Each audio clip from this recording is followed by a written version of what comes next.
Okay, Malik. So, good morning. Hopefully everybody is doing good. Okay, and hope आपकी पढ़ाई तोड़ चल रही होगी मालिक. मालिक ये lecture is with respect to amendment for CA final audit. CA final audit के अमेंडमेंट्स जो है वैसे बहुत ही नवंबर 20 के हिसाब से देखें तो बहुत ही माइन्यूट अमेंडमेंट्स है, बहुत कम अमेंडमेंट्स है. लेकिन इसमें जो कॉम्बिनेशन दिया हुआ है, ओके, ये शीट में जो दिया हुआ है वो मई 20 और नवंबर 20 का कंबाइन दिया हुआ है. वैसे कोई बहुत मेजर नहीं है, बहुत मल्टीपल आवर जाने का कॉन्सेप्ट नहीं है. यहां पर मेनली मोटा मोटी 3 अमेंडमेंट के कॉन्सेप्ट है. एक है नेफ्रा के रिलेटेड जो बहुत ही माइन्यूट है. दूसरा कॉन्सेप्ट जो अपने लिए रहेगा LODR, listing obligation disclosure requirements, उसके रिलेटेड है. और तीसरा जो मेन कॉन्सेप्ट है वो प्रोफेशनल एथिक्स में नेटवर्क फर्म है, जो मैं हमेशा क्लास में बताया था कि ये एक एडिशनल अमेंडमेंट है. ऐसा हुआ है कि सर्टेन बैचेस, मेरी वो एक नेफ्रा का लेक्चर रिकॉर्ड हुआ था, सर्टेन बैचेस को वो मिला, सर्टेन बैचेस को वो नहीं मिला. तो जिनको जिनको नहीं मिला तो नेफ्रा का भी लेक्चर में ये अमेंडमेंट लेक्चर खत्म होने के साथ साथ में इसी लेक्चर के अंदर रहेगा. यानी this lecture will be combined of 2 concept. One will be amendment, okay, which are applicable for November 20, okay, and one will be NFRA का lecture which is not covered for few of the batches, जहां पर recording corrupt हो चुकी थी. तो इसीलिए ये recording मैं कंबाइंड रिकॉर्डिंग कर रहा हूं. तो इसमें राइट नाउ जो स्टार्टिंग पॉइंट है उसमें मैं नेफ्रा पे कोई डिस्कशन नहीं करूंगा. नेफ्रा का जो अमेंडमेंट है वो मैं बता दूंगा कि लास्ट में कवर करने वाला हूं. तो नेफ्रा का जब चालू होगा तब उसके साथ में वो अमेंडमेंट का कॉन्सेप्ट कवर कर लेंगे मालिक. तो राइट नाउ जस्ट स्टार्ट करते हैं. ओके, ये अमेंडमेंट शीट आपके already board of studies knowledge portal पे, ओके, एकेडमिक अपडेट करके अवेलेबल है. और दूसरा पॉइंट ये मैं ऑल टुगेदर ये शीट जैसे ही मैं लिख के हो जाएगा, हाईलाइट करके हो जाएगा, तो ये मैं टेलीग्राम चैनल पे अपलोड करने वाला हूं. और एक चीज मालिक, वेरी इंपॉर्टेंट पॉइंट ये है कि एलडीआर के लिए मैं शीट्स हाईलाइट करूंगा. एलडीआर का जो शीट्स रहेगी मेरे पास, जो हाईलाइट करूंगा, एलडीआर में ऑडिट की पूरी टेक्स्ट बुक है मेरे पास, उसमें मैं हाईलाइट करके अपडेट कर दूंगा. एंड लॉ का एक समराइज नोट्स वाली बुक है, तो वो दोनों में मैं एलडीआर मार्क करके मेरे टेलीग्राम चैनल पे मैं अपलोड करूंगा. तो टेलीग्राम चैनल के ऊपर मैं अपडेटेड रहूंगा एलडीआर के लिए. LDR will be uploaded on Telegram channel for CA final audit and law. Old हो या न्यू हो, उसको आपको थोड़ा सा जो चैप्टर्स आपके लिए एप्लीकेबल नहीं है उसको मॉडिफाइड करना होगा, एंड अकॉर्डिंगली आप उसके हिसाब से स्टेप्स ले सकते हैं मालिक. तो let's start with an particular portion of amendment which are applicable here. तो राइट नाउ एनीवे, तो एलडीआर के लिए एक चीज ध्यान रखना, मैं अलग से लेक्चर रिकॉर्ड नहीं करूंगा या उसमें लिंक नहीं डालूंगा. एलडीआर आपको मिल जाएंगे चैनल्स के ऊपर, तो चैनल के ऊपर आप सब्सक्राइब कर लीजिए. ओके, टेलीग्राम का चैनल, ऐसे कोई उसमें बेल आइकन या ऐसा कुछ है नहीं, मेरे को नहीं लगता. वो यूट्यूब पे ही है, जो भी है वो चैनल पे मैं अपलोड कर दूंगा, तो वहां से आप देख लेना मालिक. तो सबसे पहला जो अमेंडमेंट अपने लिए एप्लीकेबल है वो है डेफिनेशन ऑफ गवर्नमेंट कंपनी. ठीक है, ये माइन्यूट अमेंडमेंट है, जहां पर पहले क्या होता था, डेफिनेशन ऑफ गवर्नमेंट कंपनी में पेड अप शेयर कैपिटल के हिसाब से आपको गवर्नमेंट कंपनी का डेफिनेशन डिफाइन किया जाता था. Okay, paid up share capital अगर आपको याद है 51% के ऊपर रहा तो गवर्नमेंट कंपनी के लिए 51% if it is hold by CG, SG, whatever it category, okay, तो गवर्नमेंट कंपनी माना जाएगा. लेकिन ऐसा भी होता था, भले पेड अप शेयर कैपिटल कुछ भी हो, डिफरेंशियल वोटिंग राइट्स होते थे.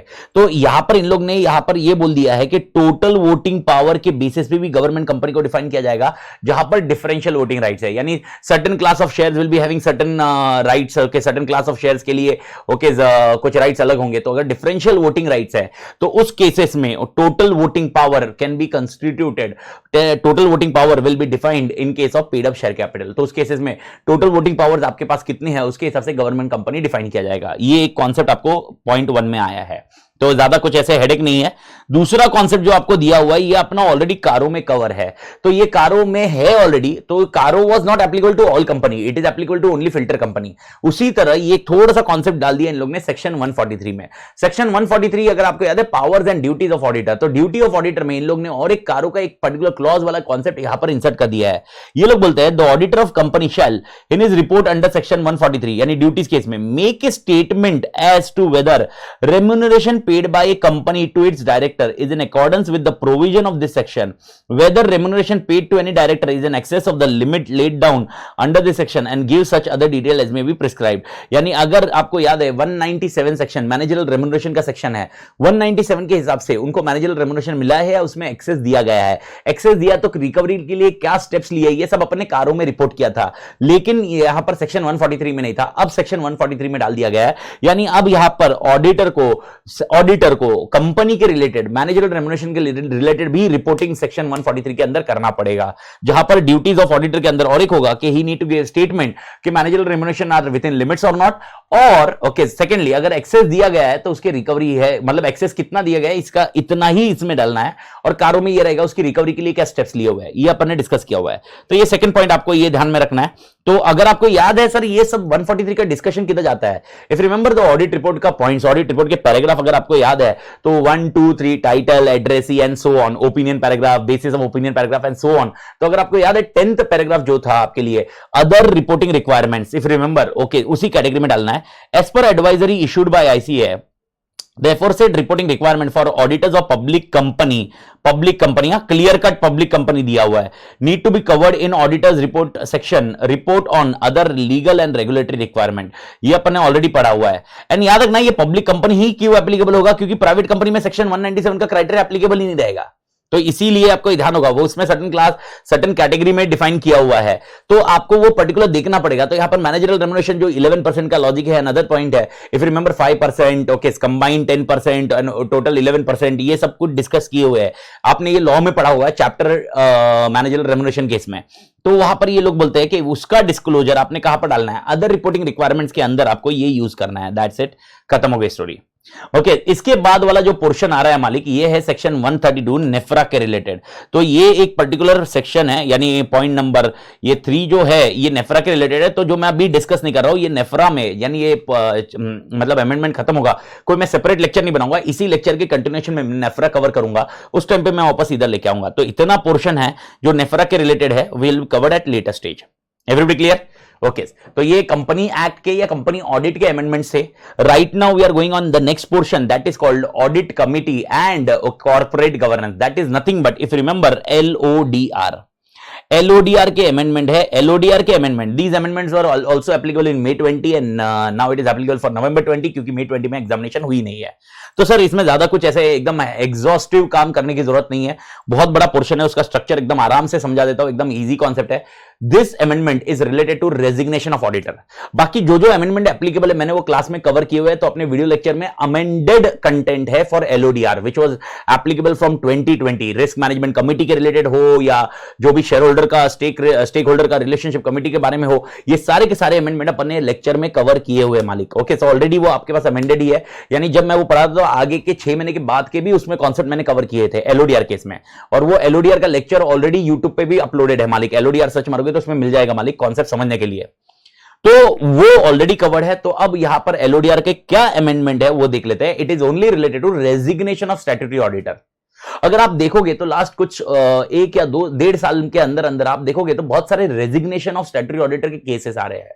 तो ये कॉन्सेप्ट जब उनको समझ में आया कि भाई यार स्टैट्यूटरी ऑडिटर, और पहले क्या होता था स्टैट्यूटरी ऑडिटर काम कर लेता था, आपको ऑलरेडी पता है, सत्यम हुआ, सत्यम का केस हुआ, सत्यम के बाद ऑल टुगेदर मल्टीपल ऑप्शन हुए, पीएनबी का केस आया, ओके उसके बाद भी बहुत सारे केसेस आए, I am not into discussion to death cases, but ये केसेस होने के बाद इनको समझ में आया कि लिस्टेड कंपनी के स्टैट्यूटरी ऑडिटर के डिस्क्लोजर की रिक्वायरमेंट कुछ ना कुछ इंपैक्ट हो रही है, इसीलिए उन्होंने stringent penalties and other things डाल दिया स्टैट्यूटरी ऑडिटर केस में।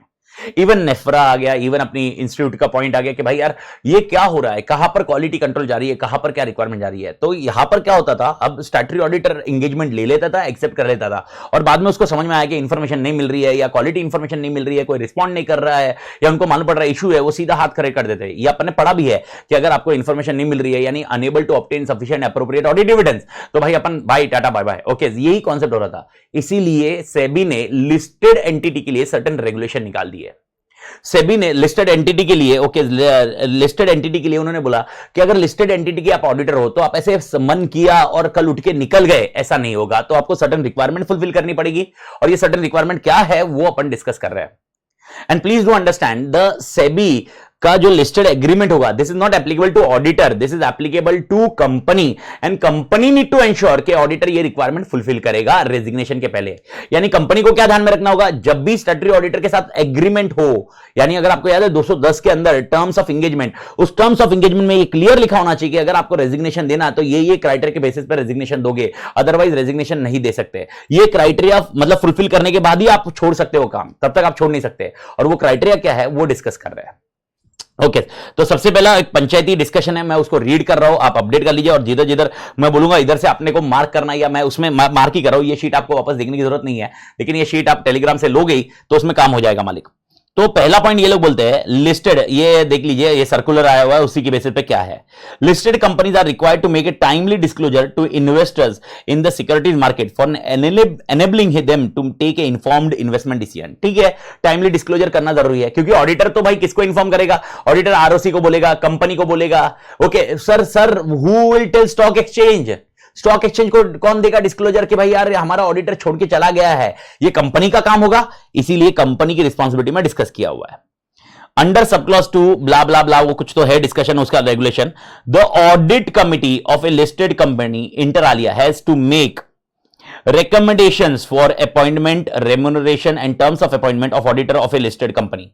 Under this subclause, the audit committee is also responsible for reviewing and monitoring the independence and performance of auditors and effectiveness of audit process. ये class में पढ़ चुके हैं कि भाई कितना भी कर लो, ऑडिट कमेटी का मेन काम होगा कि भाई रिकमेंडेशन ऑफ ऑडिटर देना, अपॉइंटमेंट ऑफ ऑडिटर देना, रिकमेंडेशन देना है for appointment, remuneration and terms of appointment, ये ऑडिट कमेटी ध्यान रखेगी। तो ऑडिट कमेटी को ये इंश्योर करना पड़ेगा कि आगे की जो रिक्वायरमेंट आएगी वो उन्होंने टर्म्स ऑफ अपॉइंटमेंट में डालनी चाहिए। ठीक है, further sub clause 7A inserted under this particular schedule, SEBI का, ये याद रखने की जरूरत नहीं है, पंचायती मत करना, लॉजिक याद रख लेना। SEBI LODR regulation require detailed reason to be disclose by listed entity to stock exchange in case of resignation of auditor of a listed entity as soon as possible but not later than 24 hours of receipt of such reasons from auditor. Please इस चीज को आराम से पढ़ लेना मालिक, ये क्या बोल रहे हैं, ये बोल रहे हैं कि भाई ओके सेबी एलओडी के रेगुलेशन के हिसाब से ओके डिटेल रीजन देने जरूरी है, किसने, लिस्टेड एंटिटी ने, किसको, स्टॉक एक्सचेंज को, ओके कितने देर में, एज सुन एज पॉसिबल बोल रहा है but not later than 24 hours. जैसे ही आपको रेजिग्नेशन ऑफ ऑडिटर मिलता है और उन्होंने जो रीजन दिए रहते हैं, वो जैसे ही आपको रीजन मिल जाता है वो रीजन आपने फॉरवर्ड करने जरूरी है। सर किसको, ओके स्टॉक एक्सचेंज को, तो यहां पर स्टॉक एक्सचेंज को इन्फॉर्म करना जरूरी है, तो ये याद रखना स्टॉक एक्सचेंज को। लेकिन कौन करेगा, ऑडिटर नहीं करेगा मालिक, ऑडिटर की रिस्पॉन्सिबिलिटी नहीं है इन्फॉर्म करने की, इन्फॉर्म करने की रिस्पॉन्सिबिलिटी किसकी है मालिक, लिस्टेड एंटिटी। तो एक चीज दिमाग में रख लेना, ये चीज आपके लिए इंपॉर्टेंट है, listed entity will inform stock exchange okay about stock exchange about resignation reason कितने देर में, ASAP but not later than 24 hours. ये एक सबसे इंपॉर्टेंट पॉइंट है जो आगे भी कवर है, लेकिन कॉन्सेप्चुअली आपने ध्यान रख लेना है। तो ये थर्ड पॉइंट आपको ध्यान रख लेने का मालिक, थर्ड पॉइंट अपने नोट रख लेना। ठीक है मालिक, ये हो गया। ठीक है, इसके बाद क्या और क्या बोल रहा है ये, तो आगे क्या दिया जा रहा है, रेगुलेशन 36 जो भी है lays down that certain disclosure to be made as a part of notice to the shareholders for the AGM where statutory auditors are proposed to be appointed or reappointed including the terms of appointment। यानी यार जब भी अपन auditor को appoint करे तो auditor को appoint करे या रीअपॉइंट करे, सर्टेन डिस्क्लोजर्स देना जरूरी है। ठीक है, फोर्थ पॉइंट को भी अपने को ज्यादा हेडेक नहीं करना है। Fifth point, resignation of auditor of listed और इट्स मटेरियल सब्सिडरी। आप देखोगे तो एलओडीआर में हमेशा अपन ने लिस्टेड एंटिटी और इसकी मटेरियल सब्सिडरी, और वहां पर डेफिनेशन मटेरियल सब्सिडरी का दिया हुआ है। तो अगर आप सेबी एलओडीआर का देखोगे, अगर आपको याद नहीं आ रहा है मटेरियल सब्सिडरी मतलब कौन सी सर, ये अपन ने एलओडीआर के लेक्चर में आपको मिल जाएगा मालिक, उसमें देख लो। ओके, ये आपने नोट्स में देख लो मालिक। Before completion of audit of financial results of the year due to reasons such as preoccupation may seriously hamper investor confidence and deny them access to reliable information for taking timely decision। अरे यार उनको जो appoint किया था उसके पहले अगर ये लोग छोड़ के चले गए, रेजिग्नेशन दे दिया, डोंट यू थिंक इन्वेस्टर्स के लिए बहुत बड़ा इंपैक्ट होगा। और वो यही बोलते हैं कि भाई यार उनको रिलायबल इंफॉर्मेशन का एक्सेस नहीं मिलेगा, इसीलिए उनको डिस्क्लोजर्स देने जरूरी है। In the light of above, the condition to be complied with upon the resignation of statutory auditor, listed entity or material subsidiary with respect to limited review or audit report as per SEBI LODR are as under। अब यहां पर A जो है ये आप LDR ध्यान रखना, ए का पॉइंट एकदम अच्छे से एलडीआर रखना। ओके, यहां पर क्या दिया हुआ है कि अगर ऑडिटर रिजाइन कर रहा है तो क्या वो सीधा जाके अपने घर पे चला जाएगा, नहीं, उसने रिपोर्ट इशू करनी चाहिए। वो कौन सी रिपोर्ट होगी और क्या होगा वो डिस्कशन किया हुआ है, and this is LDR for you. तो अब यहां पर क्या रिपोर्ट इशू की गई है, let's understand. If auditor resigns within 45 days from the end of the quarter of financial year, then the auditor shall, before such resignation, issue LR or audit report of such quarter. क्या बोला गया है? अगर कोई auditor resign करता है with in 45 days from the end of quarter of a financial year 1 April to 31 March, कोई भी क्वार्टर के एंड में विद इन 45 वो रिजाइन करता है तो उसको उस क्वार्टर का लिमिटेड रिव्यू या ऑडिट रिपोर्ट देना पड़ेगा. यानी एग्जांपल आपको मालूम होगा, अप्रैल में जून का क्वार्टर एक हो गया, जुलाई अगस्त सितंबर का एक क्वार्टर हो गया, ओके, अक्टूबर नवंबर दिसंबर का एक क्वार्टर हो गया, तो ये 3 क्वार्टर हो गया और मार्च में तो आपको फाइनल ऑडिट रिपोर्ट देना पड़ेगा. तो लॉजिक ये लोग क्या बोलते हैं, कोई भी क्वार्टर को, यानी एग्जांपल अब जून की बात करते हैं, जून एंड हुआ और जून एंड होने के बाद अभी तक 45 डेज खत्म नहीं हुए हैं, यानी तुमने कब रिजाइन किया, with in the 45 days from the end of quarter, यानी जून एंड होने के बाद विद इन 45 डेज तुमने रिजाइन किया है, तो तुमको यह ध्यान में रखना होगा जून के लिए तुम्हें LR या ऑडिट रिपोर्ट देना पड़ेगा, लिमिटेड रिव्यू या ऑडिट रिपोर्ट, यह आपको देना जरूरी है, कंपलसरी है, LODR की रिक्वायरमेंट है with in 45 days. With in 45 days.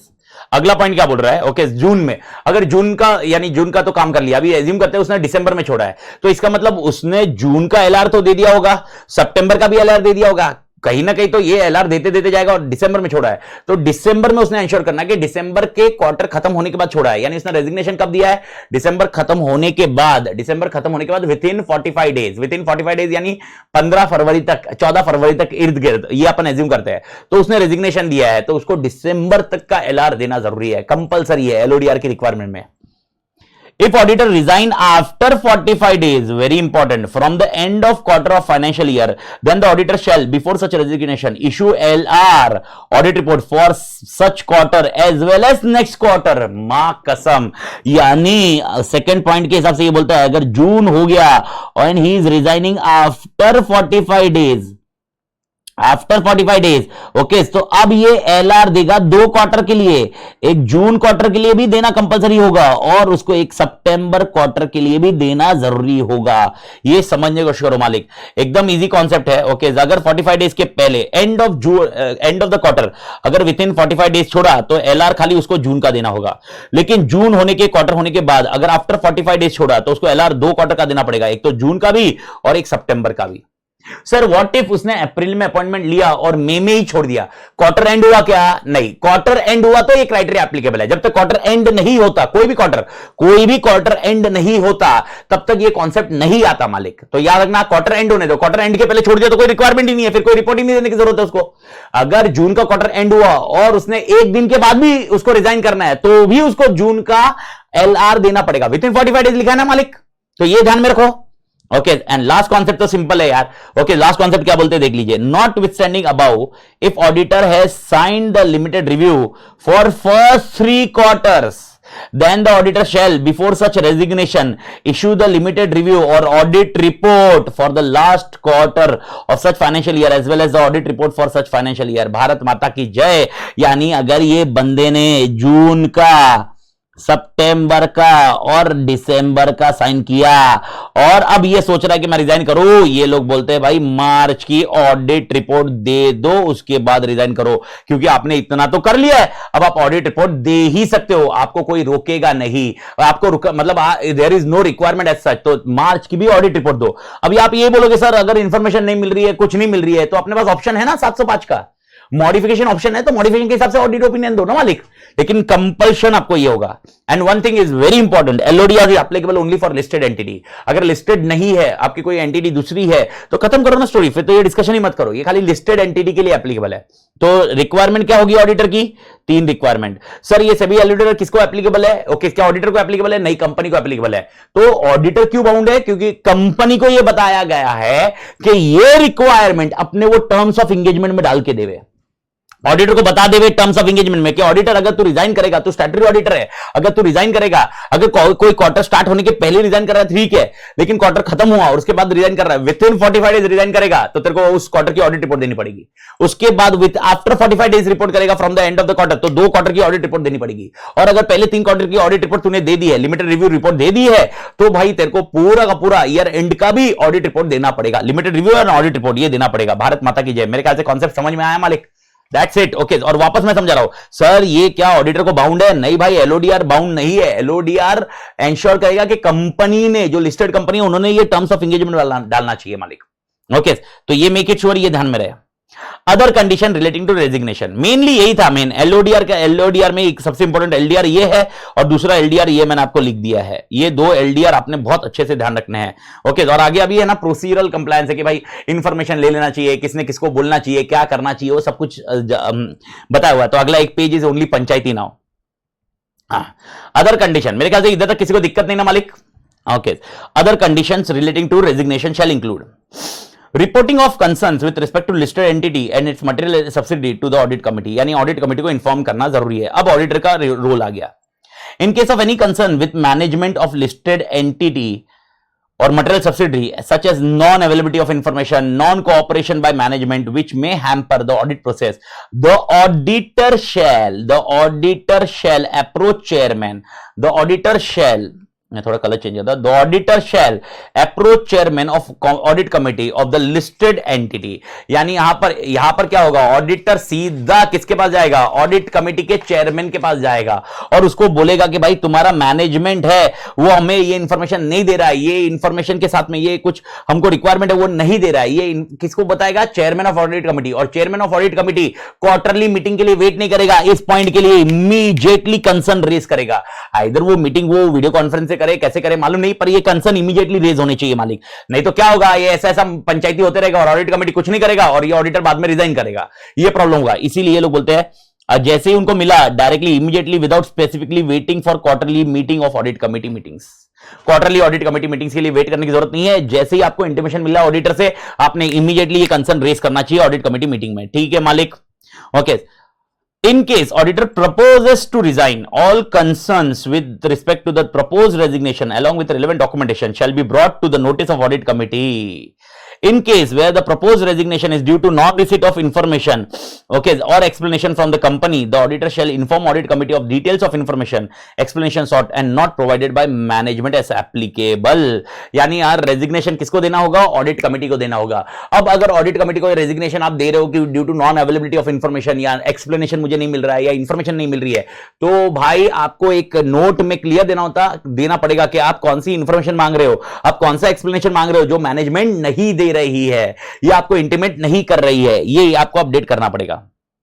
And on receipt of such information from auditor relating to the proposal of resign as mentioned above, the audit committee or board of director as the case may be shall deliberately discuss the matter and communicate view to management and auditor. यानी उन्होंने ये deliberate discussion करना चाहिए, मतलब confirm ये discussion करना चाहिए board meeting में, ऑडिट कमेटी मीटिंग में, और ये मैटर मैनेजमेंट और ऑडिटर दोनों को इन्फॉर्म करना चाहिए कि हम क्या चाह रहे हैं, हम क्या कर रहे हैं। अपडेट मालिक, मेरे ख्याल से मालिक क्लियर है इधर तक? ओके, और अगर बाई चांस ऑडिटर ने कंटिन्यू किया, जो जैसे मैंने थोड़ी देर पहले बोला कि इंफॉर्मेशन नहीं मिल रही और क्वार्टर हो गया और ऑडिट रिपोर्ट इश्यू करना कंपलसरी हो गया, तो इस केस में क्या करना? ओके, ये मैंने आपको ऑलरेडी समझा दिया। Disclaimer in case of non receipt of information. Okay, in case of listed entity, its material subsidiary does not provide information required by auditor, to that extent, the auditor shall provide appropriate disclaimer in the audit report, which may be in accordance with SA or SA issued by ICI और नेफ्रा। नेफ्रा भी ऐसे issued कर सकती है, CG को दे सकती है और ICI दे सकता है। तो वो दोनों के एसेस के हिसाब से इन्होंने मॉडिफिकेशन देना चाहिए जिसमें डिस्क्लेमर ऑफ ओपिनियन होना चाहिए। ये अपने 705 में देखा था। तो अब देखिए, सेबी एलओडीआर बोलता है कि 705 क्या बोलता है? If it is material and pervasive तो डिस्क्लेमर दो। और यहां पर सेबी एलओडीआर का बोलता है कि भाई अगर तेरे को इंफॉर्मेशन नहीं मिल रही है तो भाई एप्रोप्रिएट डिस्क्लेमर दो। यानी आपको ये दो कंबाइन करना होगा कि एलओडीआर के हिसाब से मेरे को इंफॉर्मेशन नहीं मिल रही है, मुझे इंफॉर्मेशन के बेसिस पे ही कमेंट करना है, वो मेरे को नहीं मिल रही है, और 705 भी बोल रहा है कि भाई ये कंबाइन करके, तो कॉन्सेप्चुअली यहां पर डिस्क्लेमर ऑफ ओपिनियन आएगा। तो डिस्क्लेमर लिखते वक्त लिस्टेड कंपनी के केस में आपको क्या क्या लिखना होगा?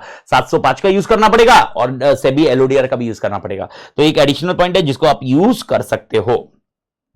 ओके, आगे वाला कॉन्सेप्ट तो एकदम क्लियर है जो मैंने आपको अभी थोड़ी देर पहले बताया। द लिस्टेड एंटिटी और material subsidiary shall ensure that condition as mention in 6A and B above are included in terms of appointment of statutory auditor at the time of appointing and reappointing the auditor.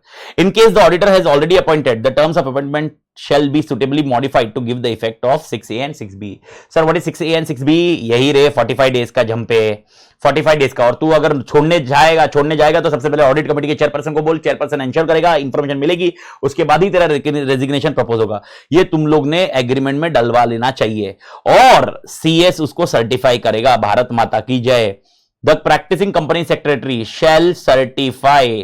shall certify compliance by listed company with 6A and 6B above.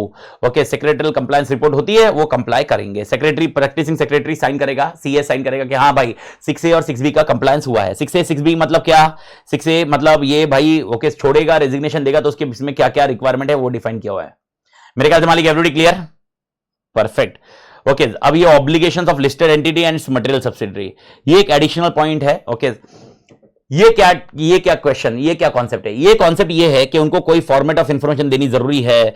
Okay, ऐसा हो सकता है, देखो मेरे को बताओ, अगर 45 days के बाद छोड़ेगा ऑडिटर, रेजिग्नेशन करेगा, तो उसको कौन से क्वार्टर की रिपोर्ट देनी पड़ेगी? उसको 2 क्वार्टर की रिपोर्ट देनी पड़ेगी। एग्जांपल, जून हुआ, ओके जून एंड हुआ, ओके जुलाई, अगस्त एंड में उसने रेजिग्नेशन दिया। अब मेरे को बताओ अगस्त एंड में दिया तो it was more than 45 days, तो 45 डेज से ज्यादा है तो उसको सितंबर एंड का भी उसको क्या करना पड़ेगा मालिक? Audit report, limited review report देनी पड़ेगी। अब मेरे को बताओ वो रेजिग्नेशन दे चुका है तो हो सकता है कंपनी का स्टाफ और वो कोई कोऑपरेट ही नहीं करे, मैनेजमेंट, ऐसा हो सकता है। तो SEBI LODR में ये रिक्वायरमेंट दी हुई कि भाई तुमने कोऑपरेट करना चाहिए, तुमने उनको इंफॉर्मेशन बरोबर देनी चाहिए। ओके, तुमने स्टॉक एक्सचेंज को 24 आवर्स में इंटीमेट करना चाहिए, जो मैं पहले भी बता चुका हूं। बस ये कॉन्सेप्ट कवर किया हुआ है, obligations of listed company, listed entity and its material subsidiary. Format of information to be obtained from statutory auditor upon resignation. Upon resignation, the listed entity or its material subsidiary shall obtain information from auditor in the format specified in Annexure A to the circular. This listed entity shall ensure disclosure is of the same has been mentioned in that regulation. यानी वो regulation के हिसाब से जो चाहिए उस हिसाब से डिस्क्लोजर दिया जा रहा है। यानी रेजिग्नेशन जो दे रहा है उसके इसमें प्रॉपर रीजनिंग होनी चाहिए, प्रॉपर क्राइटेरिया होना चाहिए, उसके बाद ही रेजिग्नेशन एक्सेप्ट होता है मालिक। Cooperation by listed entity and its material subsidiary during the period from which auditor proposed to resign till the auditor submits the report for such quarter or financial year, जो मैंने आपको समझाया, the listed entity and its material subsidiary shall continue to provide all such documents and information as may be necessary for the audit or limited review. भाई तुमने मदद करनी ही पड़ेगी, भले वो रेजिग्नेशन दे रहा होगा। Disclosure in audit committee is viewed to the stock exchange. Upon resignation of auditor, the audit committee shall deliberately upon all the concern raised by auditor with respect to its resignation as soon as possible, but not later than next audit committee meeting वो discuss करना चाहिए. It's viewed to the management. The listed entity shall ensure the disclosure of audit committee views to the stock exchange as soon as possible, but not less than 24 hours पहुंच जाना चाहिए. याद रखना, company ने ensure करना है कि stock exchange के बाद 24 आवर्स के पहले तक पहुंच जाना चाहिए, लेकिन ये सब ये करने के पहले सबसे पहले तुम्हारी मीटिंग ऑडिट कमेटी के इसमें ये डिस्कस हो जाना चाहिए और उन्होंने डिस्क्लोजर करना चाहिए रेजिग्नेशन के रीजन। तो सर जब मेरे पास रेजिग्नेशन आता है तो इमीडिएटली मेरे को स्टॉक एक्सचेंज को इन्फॉर्म करने की जरूरत नहीं है, उसके रीजन आने दो। ऑडिट कमेटी मीटिंग करेगी, मैं बोला ना क्वार्टरली मीटिंग के लिए वेट नहीं करेगी, इमीडिएटली डेलिबरेटली वो मीटिंग बुलाएगी, मीटिंग करेगी और मीटिंग में ये डिस्कस किया जाएगा और जैसे ही इनका ये फाइनल हो जाएगा कि ये रीजन है, ओके वो रीजन दे दिया जाएगा कंपनी और कंपनी वो अपडेट करेगी स्टॉक एक्सचेंज में जैसे उनका मीटिंग हो जाता है उसके 24 आवर्स के अंदर अंदर। सर ऐसा हो सकता है कोई कंपनी को ऑडिट कमेटी का बैठाने की जरूरत नहीं हो? Answer is yes. तो उस केस में बोर्ड ऑफ डायरेक्टर काम करेंगे, वही आगे दिया हुआ है। In case an entity is not mandated to have an audit committee, then the board of directors of entity shall ensure compliance of this circular. Okay, ये इन्होंने दिया है, पर यूजुअली आप ध्यान रखना लिस्टेड एंटिटी में सारे केसेस में ऑडिट कमेटी एप्लीकेबल है। The stock exchanges are advised to bring the provision of this circular to the notice of all listed entity and material subsidiary. ठीक है, और अगला वाला पॉइंट एक सबसे इंपॉर्टेंट और तोड़ LDR है, ये पॉइंट ध्यान रखना। सर आपने जब कंपनीज एक्ट पढ़ा तो कंपनी एक्ट में सर्टेन डिस्क्वालिफिकेशन के सेक्शंस पढ़े थे, section 144, okay disqualification of auditor. Disqualification auditor कौन नहीं हो सकता? Okay he can not be an company, body corporate नहीं हो सकता, एम्प्लॉय ऑफ द कंपनी नहीं हो सकता, पार्टनर ऑफ दैट पर्टिकुलर ये नहीं, मालिक याद है कि नहीं? ओके सेक्शन 144 की सर्विसेज नहीं दे सकता। एज्यूम करते हैं मैं स्टैट्यूटरी ऑडिटर हूं और मैं उस कंपनी का एम्प्लॉय बन जाता हूं, okay am I disqualified now? Answer is yes. अगर मैं ऐसे डिस्क्वालिफाइड हुआ है, सेक्शन 141 के हिसाब से डिस्क्वालिफाइड हुआ हूं मैं मालिक, 141(3) के अंदर बहुत सारे पॉइंट्स अपन ने पढ़े, 10 एक पॉइंट पढ़े थे अपन ने, वो उसकी वजह से मैं डिस्क्वालिफाइड हुआ हूं, एग्जाम्पल, मैं शेयर होल्ड नहीं कर सकता, मैं गारंटी नहीं दे सकता, इसकी वजह से डिस्क्वालीफाई हुआ हो, तो ये क्राइटेरिया एप्लीकेबल नहीं होंगे। ये क्राइटेरिया यानी भाई यार डिस्क्वालीफाइड है फिर भी 45 डेज के अंदर हुआ तो ये मेरे को रिपोर्ट देना होगा, ये सिर्फ और सिर्फ रेजिग्नेशन के कॉन्सेप्ट है। Okay, please make a note of it. In case auditor is rendered disqualified due to operation of any condition mentioned in 141 of Companies Act, then the provision of this circular shall not apply. Shall not apply. याद रखिए, it will not apply. तो अगर यानी disqualified हुआ है तो आपका disqualification section है, खत्म है, स्टोरी खत्म है, फिर उसको ये रिपोर्ट देना जरूरी है, ऐसा नहीं होगा मालिक। It is only on case of resignation. यानी रेजिग्नेशन के कारण बताइए मेरे को क्या है, उनका और मैनेजमेंट का कुछ मचमच चल रहा है ना मालिक, वो मचमच की वजह से रेजिग्नेशन दे रहा होगा, बस दैट्स इट। और आगे का पॉइंट तो ये क्लियर है कि रेगुलेशन, वो जो उनके रेगुलेशन के हिसाब से है, ये सब आपको उधर वो एक लिस्ट दी है, एक लिंक दी है, वो लिंक पे आपको सब मिल जाएंगे मालिक। भारत माता की जय। Everybody clear? That's it. Okay, ये हो गया आपका एलओडीआर। तो मेरे ख्याल से एलओडीआर की क्राइटेरिया तो समझ में आ गया। तो 3 एलडीआर आप रख लोगे, एक एलडीआर जो मैंने आपको थर्ड पॉइंट मार्क कर दिया, एक है 6A, ये एलडीआर है, और एक आपका लास्ट वाला एलडीआर है 9th पॉइंट। तो मैंने पॉइंट फॉर्म में आगे लिख दिया नोट्स में कौन से एलडीआर है, वो आप अच्छे से यूज कर लेना। Now we are shifting ourselves to a professional ethics concept.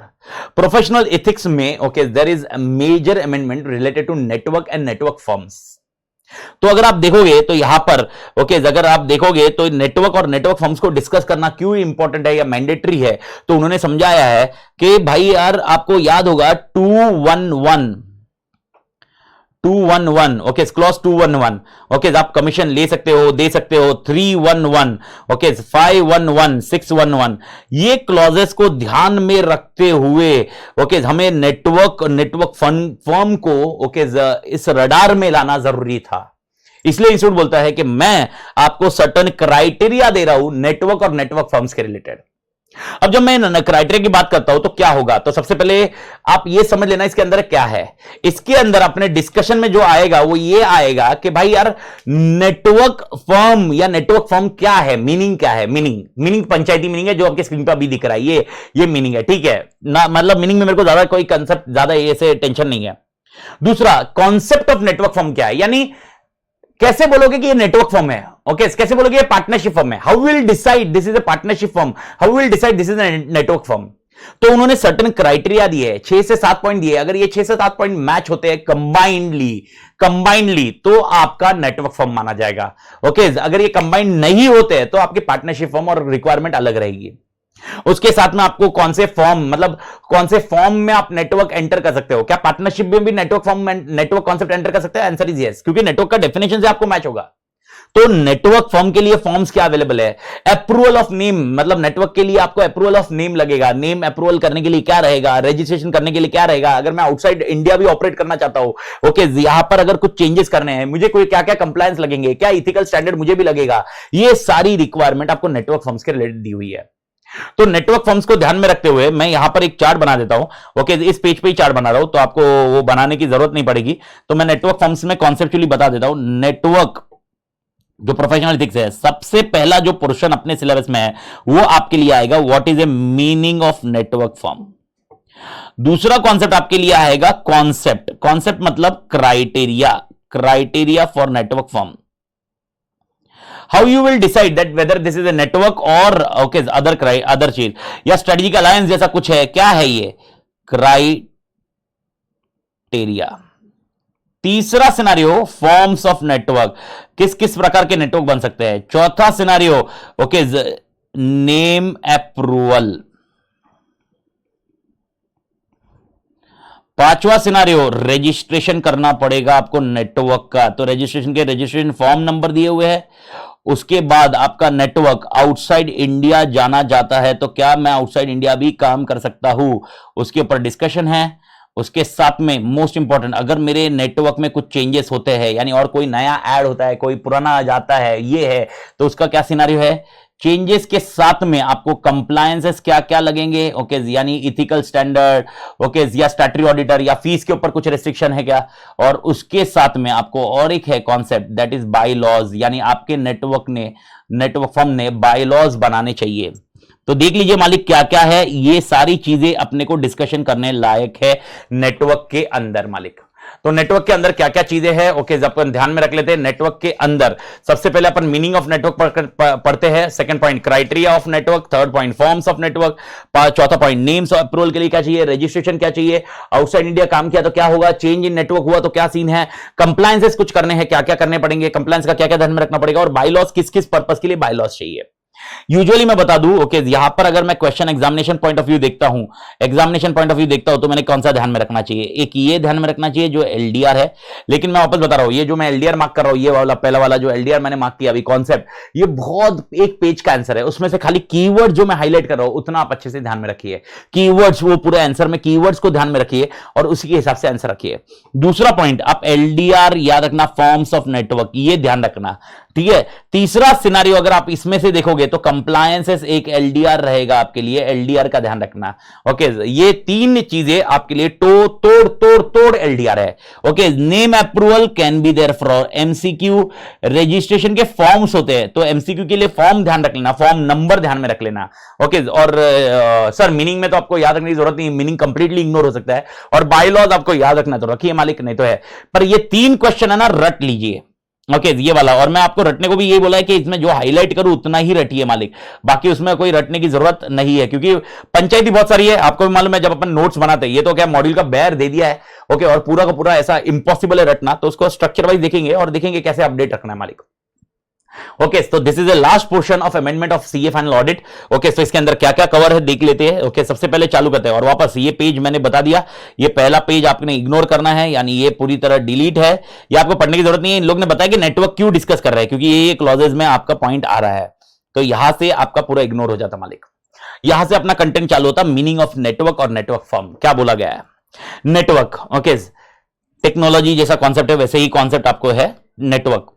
A larger structure that is aimed at cooperation and that is clearly aimed at profit or cost sharing or share common ownership, control or management, common quality control procedures, common business strategy and the use of common brand name or a significant part of professional resources।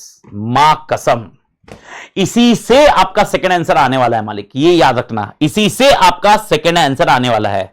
What is the meaning of network? Network का मतलब क्या होगा?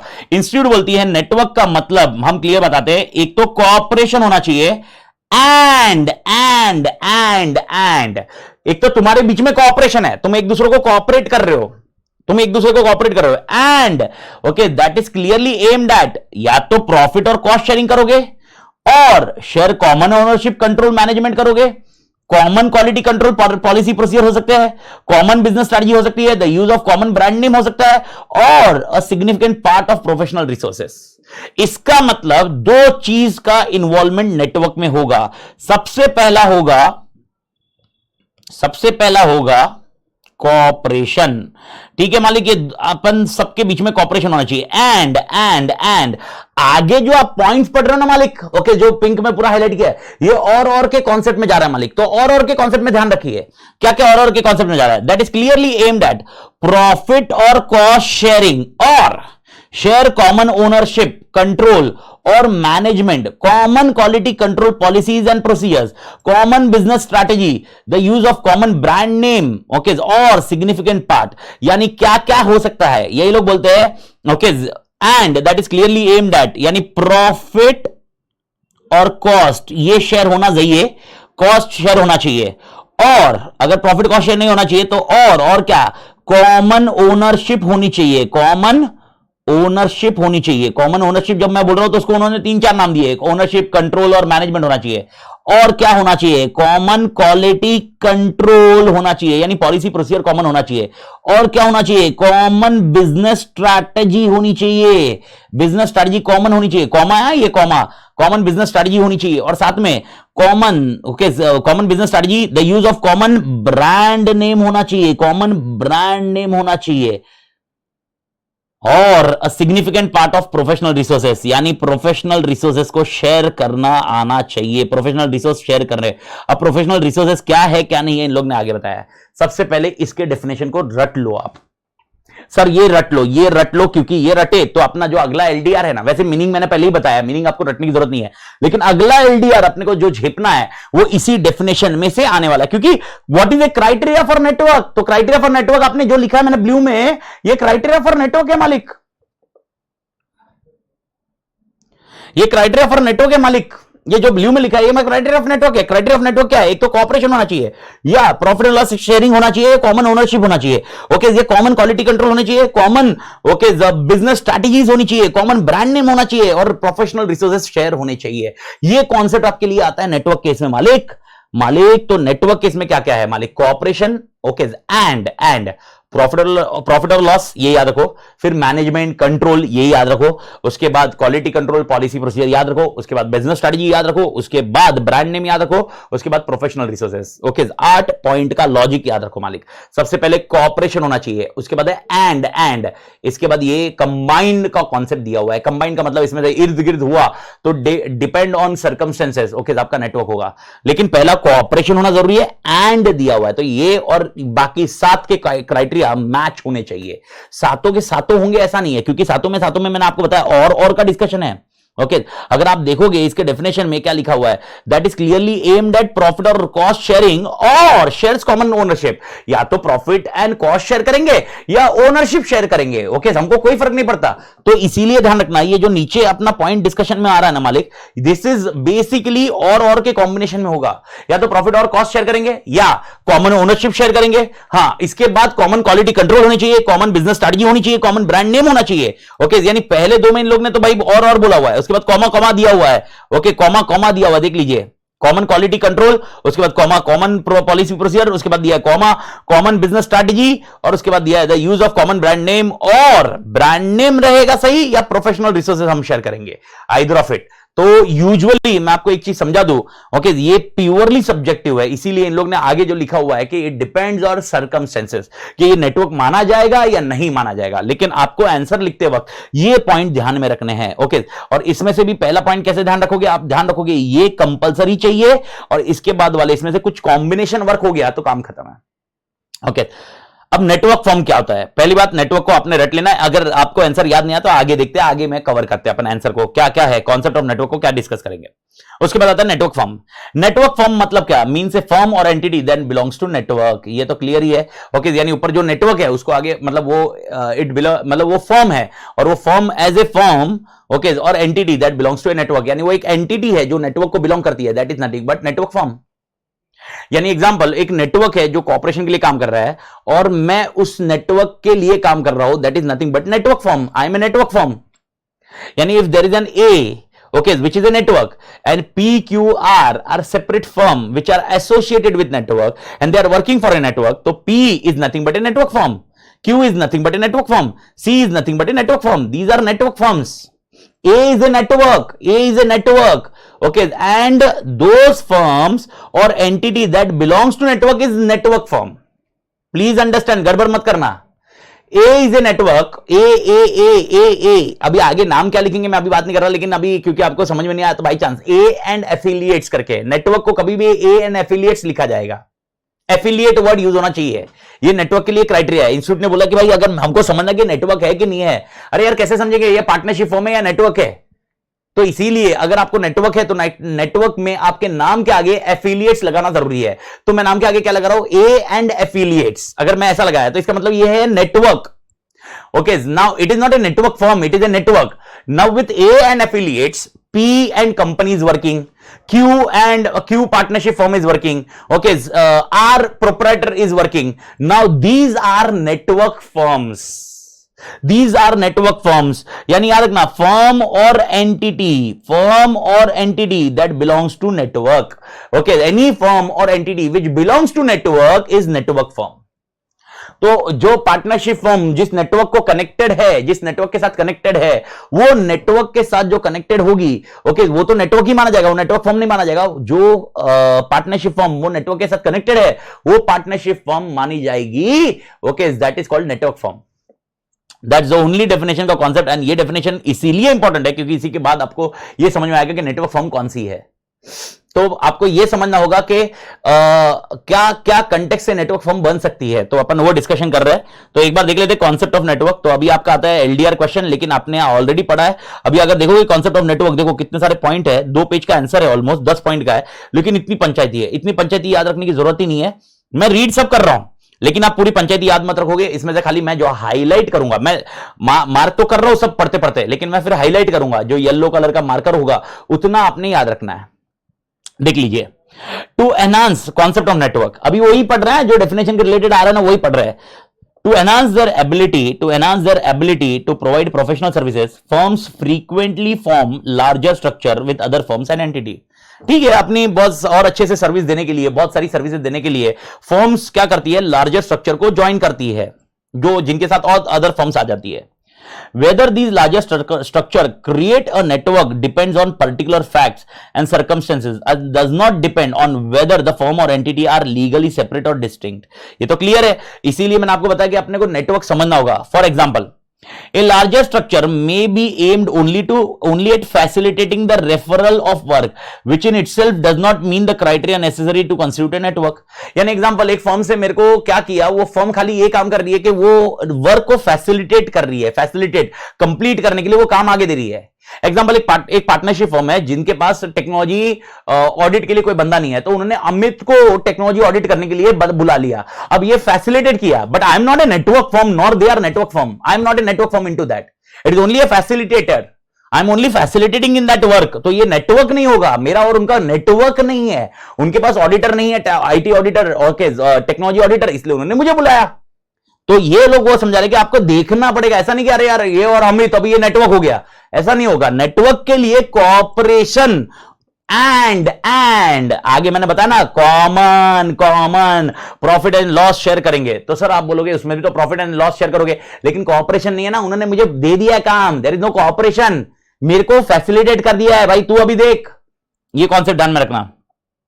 Alternatively, a larger structure might be such that it is aimed at cooperation and the firm share common brand name, common system of quality control or significant professional resources and consequently deemed to be a network. अगर आप देखोगे तो last वाली line में क्या लिखा है, last वाली लाइन में क्या इतना पंचायती देके क्या दिया है, ये पूरा डेफिनेशन ही तो लिखा है जो अपन ने ऊपर पढ़ा था। ओके, तो इसीलिए फर्स्ट पॉइंट को आपको याद रखने की जरूरत नहीं है। कॉन्सेप्ट ऑफ नेटवर्क में फर्स्ट पॉइंट इन्होंने समझा है कि आपको समझना पड़ेगा, इज देयर ए नेटवर्क और it is only मियर alliance. Strategic alliance होते ना, ओके, दो कंपनी लेकिन अपनी आइडेंटिटी छोड़ती नहीं, वो अलायंस के कॉन्सेप्ट में वैसा कुछ होगा।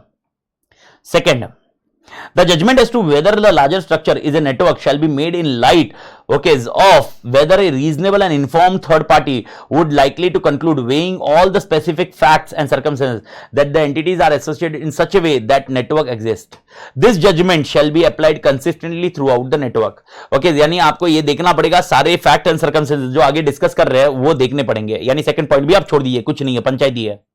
थर्ड, अब वापस चालू हुआ सबसे important, where the larger structure is aimed at cooperation and is clearly aimed at profit or cost sharing among the entities within the structure, it is deemed to be a network. Highlight, ये आपको रखना पड़ेगा, ये पहला network का criteria.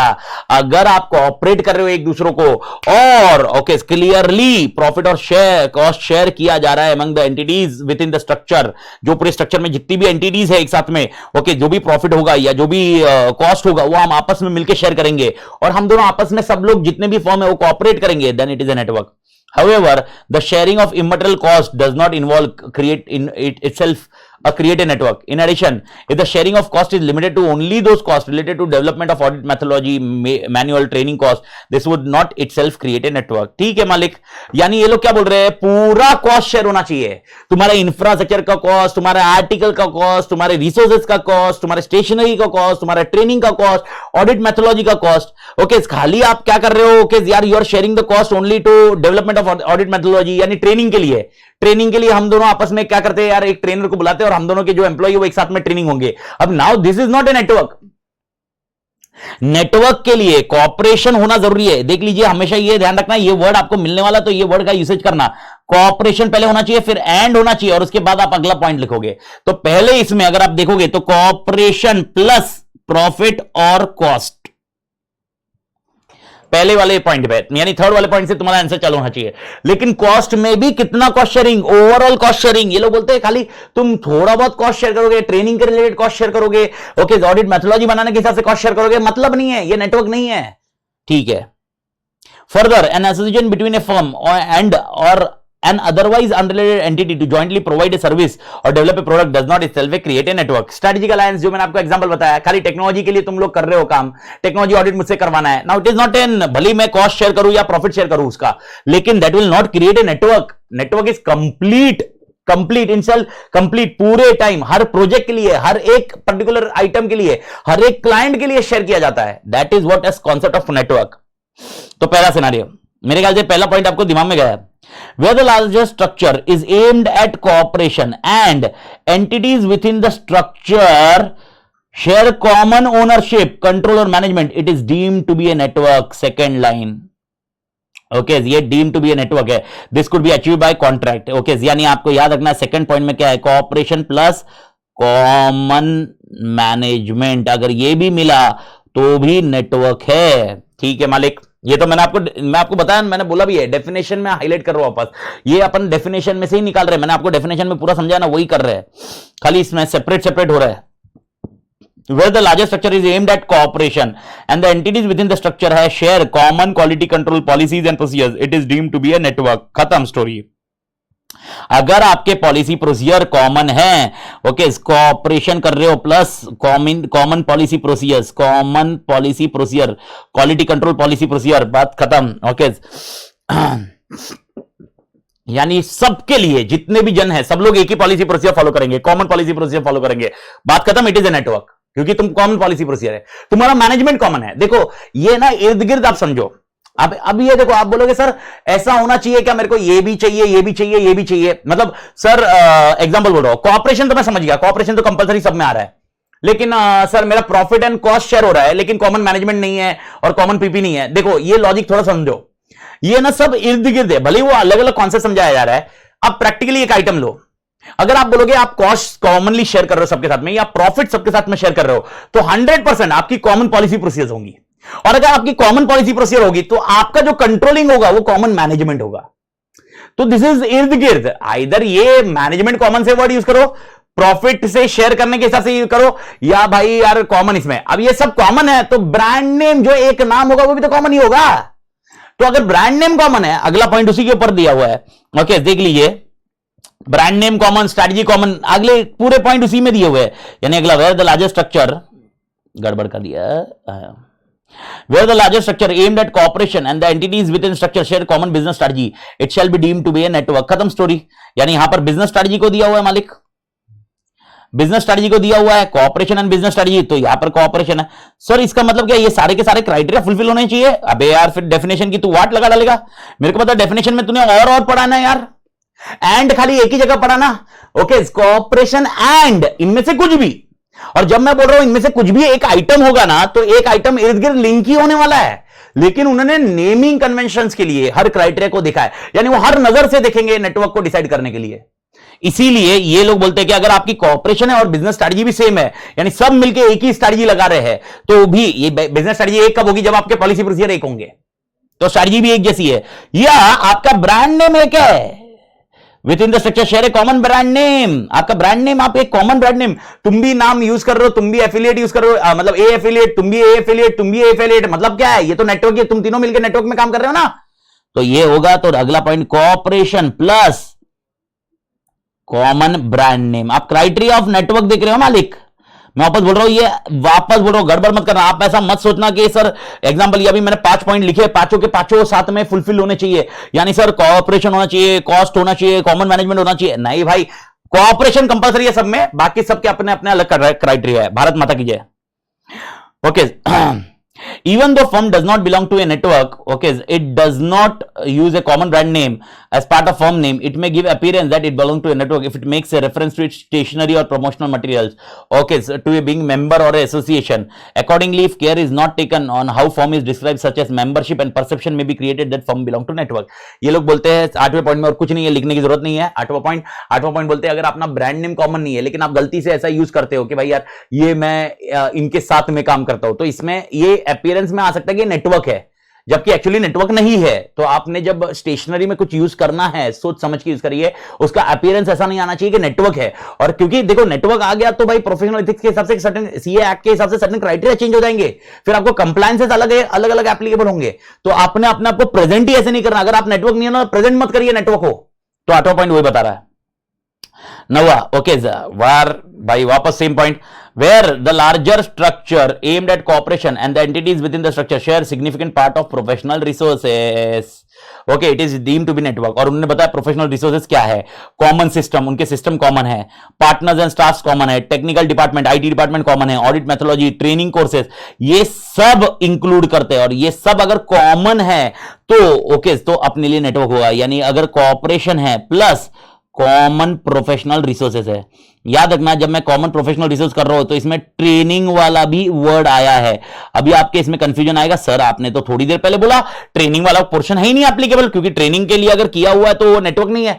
Punter, मैंने क्या समझाया, खाली ट्रेनिंग के लिए आपने बुलाया। Professional resources combined, it includes common system, खाली ट्रेनिंग नहीं, training, audit methodology, partner staff common है, तुम्हारा इंफ्रास्ट्रक्चर कॉमन है। मैंने ये पहले भी समझाया ट्रेनिंग के टाइम पे, इंफ्रास्ट्रक्चर कॉमन है, तुम्हारा टेक्नोलॉजी डिपार्टमेंट कॉमन है, तुम्हारा बैकएंड जो टीम है वो पूरा कॉमन है। तो भाई अभी ये नेटवर्क ही माना जाएगा। लेकिन इसके साथ में आपका पहला वर्ड है कॉपरेशन, सेम लॉजिक अपन ने जो डिस्कस किया। तो अगर आप ये देखोगे, एक पॉइंट इधर, एक पॉइंट है, फिर 2 पॉइंट है, 3 पॉइंट है, 4 पॉइंट है, 5 पॉइंट है, 6 पॉइंट है, ये 6 पॉइंट ओके। लेकिन 6 में कॉमन क्या है, कॉपरेशन, और साथ में अलग अलग वर्डिंग है। अगर ये 6 के 6 पॉइंट याद रखने हैं तो सिर्फ एक ही डेफिनेशन पढ़ना चाहिए, और वो डेफिनेशन आपने इधर पढ़ा हुआ है। ये डेफिनेशन पढ़ लिया तो तुम्हारे सारे पॉइंट्स क्लियर है।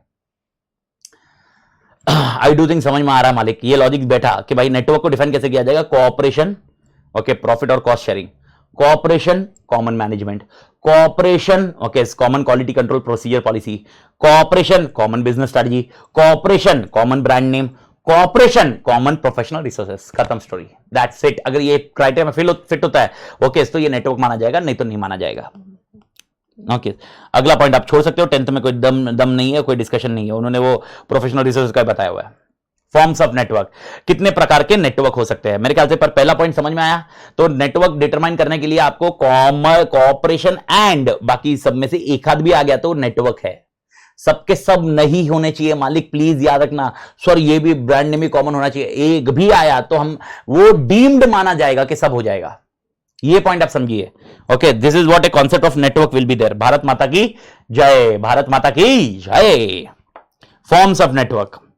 Now, what are forms of network? The different forms of network can be as under. A network can be constituted as a mutual entity which will act as a facilitator for the constituents of network. In such case, network itself will not carry out any professional practices. ठीक है मालिक, यानी इसमें क्या होगा मालिक, इसमें ऐसा होगा, example okay, should I discuss the name और नॉट, मतलब कभी कभी कंफ्यूजन हो जाता है। एक जैसे एग्जांपल बता रहा हूं, एक टीजी करके ग्लोबल, टीजी ग्लोबल करके है, मतलब ये इसमें थोड़ा सा नेम थोड़ा सा चेंज कर रहा हूं मैं। टीजी ग्लोबल करके एक नेटवर्क है, नेटवर्क ओके, और उसके अंदर बहुत सारे सीएस जो प्रैक्टिसिंग फर्म है, पार्टनरशिप फर्म है, वो एफिलिएटेड है, वो एफिलिएटेड है। तो टीजी एज सच कुछ काम नहीं लेता है ओके, उसका मेन काम है वो फैसिलिटेट करता है कि भाई यार ये काम इसके पास चला जाएगा, ये काम इसके पास चला जाएगा, ये काम इसके पास चला जाएगा। लेकिन याद रखना रेवेन्यू शेयरिंग मॉडल होता है ये सब। तो now TG is called a network. तो ये आपका पहला क्राइटेरिया इज दैट एक म्यूचुअल एंटिटी क्रिएट की हमने जो खाली फैसिलिटेटर करके काम करती है, जो एक्चुअली काम नहीं करती है। ठीक है मालिक। A network can be considered as a partnership firm subject to the condition that total number of partner does not exceed 20। यानी एग्जांपल सर ऐसा हो सकता है, तो पार्टनरशिप फर्म मतलब कैसा, ओके एग्जांपल, एक आपकी पार्टनरशिप फर्म है, एक मेरी पार्टनरशिप फर्म है, हम दोनों मिलकर एक नेटवर्क पार्टनरशिप फर्म बनाते हैं ना ओके, यानी हम दोनों की पार्टनरशिप फर्म कंबाइन करके एक नेटवर्क बन जाएगा। आप समझ करो व्हाट दे से। हाँ, लेकिन अपने को ध्यान रखना है कि तेरे टोटल पार्टनर और मेरे टोटल पार्टनर 20 के ऊपर नहीं होने चाहिए। दैट इज व्हाट ये नेटवर्क, सेकंड कॉन्सेप्ट। यानी ये भी नेटवर्क होगा, यानी एक पार्टनरशिप फर्म और दूसरी पार्टनरशिप फर्म मिलके जो कंबाइन बनाएंगे, दैट इज ऑल्सो नेटवर्क। तो नेटवर्क के क्राइटेरिया में फिट होता है। बिकॉज आपको वापस बोल रहा हूं, क्राइटेरिया क्या होंगे, क्राइटेरिया अपन ने डिस्कस कर लिया ओके। अभी ये लोग क्या बोल रहे हैं, सबसे पहला या तो म्यूचुअल एंटिटी बना सकते हो आप, या दूसरा पार्टनरशिप फर्म के कॉन्सेप्ट में बना सकते हो। तीसरा, network can be considered as limited liability partnership, LLP करके बनाओ ओके। एलएलपी करके कैसे बनाओगे ओके, एक आपकी पार्टनरशिप फर्म है, मेरी पार्टनरशिप फर्म है, हम दोनों कंबाइन होके एक एलएलपी बना देते हैं। अपन मर्ज नहीं हो रहे। ओके, तेरी पार्टनरशिप की आइडेंटिटी, फर्म की आइडेंटिटी अलग ही है, मेरी पार्टनरशिप फर्म की आइडेंटिटी अलग है, लेकिन हम एक कॉमन ब्रांड नेम के अंदर कॉमन काम करना चाहते हैं, तो दैट इज कंबाइंड कॉन्सेप्ट। तो दैट इज योर एलएलपी बनाइए। Okay, a network can be considered as company subject to the guidelines prescribed by Institute for Corporate Form of Practice and formation of Management Consulting Services. Okay, याद रखना, ये company act का company में confuse मत होना, लेकिन अपना institute बोलता है अगर आप मैनेजमेंट कंसल्टिंग सर्विसेज देते हो तो आप कंपनी फॉर्म कर सकते हो, लेकिन आपने स्टैट्यूटरी ऑडिट सर्विस नहीं देनी है। ओके, ये थोड़े से गाइडलाइंस है आगे के। ओके, जब आप सी बनोगे तो और एडिशनल पॉइंट उसमें आ जाएगा। जैसे ही आप मतलब अगर स्टैट्यूटरी ऑडिट या ऑडिट के कुछ काम कर रहे हो, एश्योरेंस के कुछ काम कर रहे हो, तो आप कंपनी फॉर्म नहीं कर सकते, लेकिन खाली आप मैनेजमेंट कंसल्टेंसी सर्विसेज दे रहे हो तो कंपनी फॉर्म कर सकते हो in guidelines with ICI. Guidelines with ICI, तो ये कर सकते हो। तो आप नेटवर्क का भी एज ए कंपनी फॉर्म करिए, तो नेटवर्क में भी कंपनी रहेगी। लेकिन याद रखना, network, please do understand, confuse मत रहना। Sir Amit and Sumit, Amit Tated and Sumit Tated, suppose we both are combining together, now it is a partnership firm। हाँ, लेकिन अमित तातेड एंड कंपनी एक कोई पार्टनरशिप फर्म है, सुमित तातेड एंड कंपनी एक पार्टनरशिप फर्म है, और ये दोनों कंबाइन होके हम एक brand name, common brand name में आ रहे हैं। आइदर वो पार्टनरशिप फर्म बनाएंगे या एलएलपी बनाएंगे या कंपनी बनाएंगे या एक फैसिलिटेटर बनाएंगे, whatever it may be. Okay, that will be called a concept of network. आप ये ध्यान में रखिए, नेटवर्क को, और नेटवर्क को फिट करना है, मतलब ये कॉन्सेप्ट रहेगा नेटवर्क फर्म। ओके, जो अपन ने ऊपर पढ़ा। और पॉइंट पांचवा, network firm shall consider of sole proprietor. Okay, यानी नेटवर्क फर्म्स में कौन कौन नेटवर्क में आ सकते हैं? सोल प्रोप्राइटर आ सकता है, ओके, सोल प्रैक्टिशनर या सोल प्रोप्राइटर आ सकता है, पार्टनरशिप आ सकता है, और any such entity of professional accountant S में बी परमिटेड। यानी यार वो नेटवर्क ग्रुप जो है ना, ग्रुप में, ओके, मैं प्रोप्राइटर हूं, मैं आ सकता हूं, कोई प्रॉब्लम नहीं है। मैं पार्टनरशिप फर्म हूं, मैं आ सकता हूं, कोई प्रॉब्लम नहीं है। ओके, ये लोग डिफाइन करते हैं कि ये है। A firm is allowed to join only one network. ठीक है, अगर कोई पार्टनरशिप फर्म है या सीए फर्म, ओके, वो एक ही नेटवर्क ज्वाइन करेंगे। And firms having common partner shall join only one network. अब इसका 6 के सामने, ओके, 7वां अभी कैसा होगा? ओके, एग्जांपल बोल रहा हूं, Amit Tated is partner in AT and company. Assume करते हैं एटी एंड कंपनी में Amit Tated is partner. Now I can only join a firm which is TG global, ऐसा एक नाम देता हूं मैं, टीजी ग्लोबल करके है। टीजी ग्लोबल में ATN company as a firm, okay, मैं ज्वाइन हुआ, मैं नेटवर्क फर्म बन गया। TG global is nothing but network, and ATN company is nothing but network firm.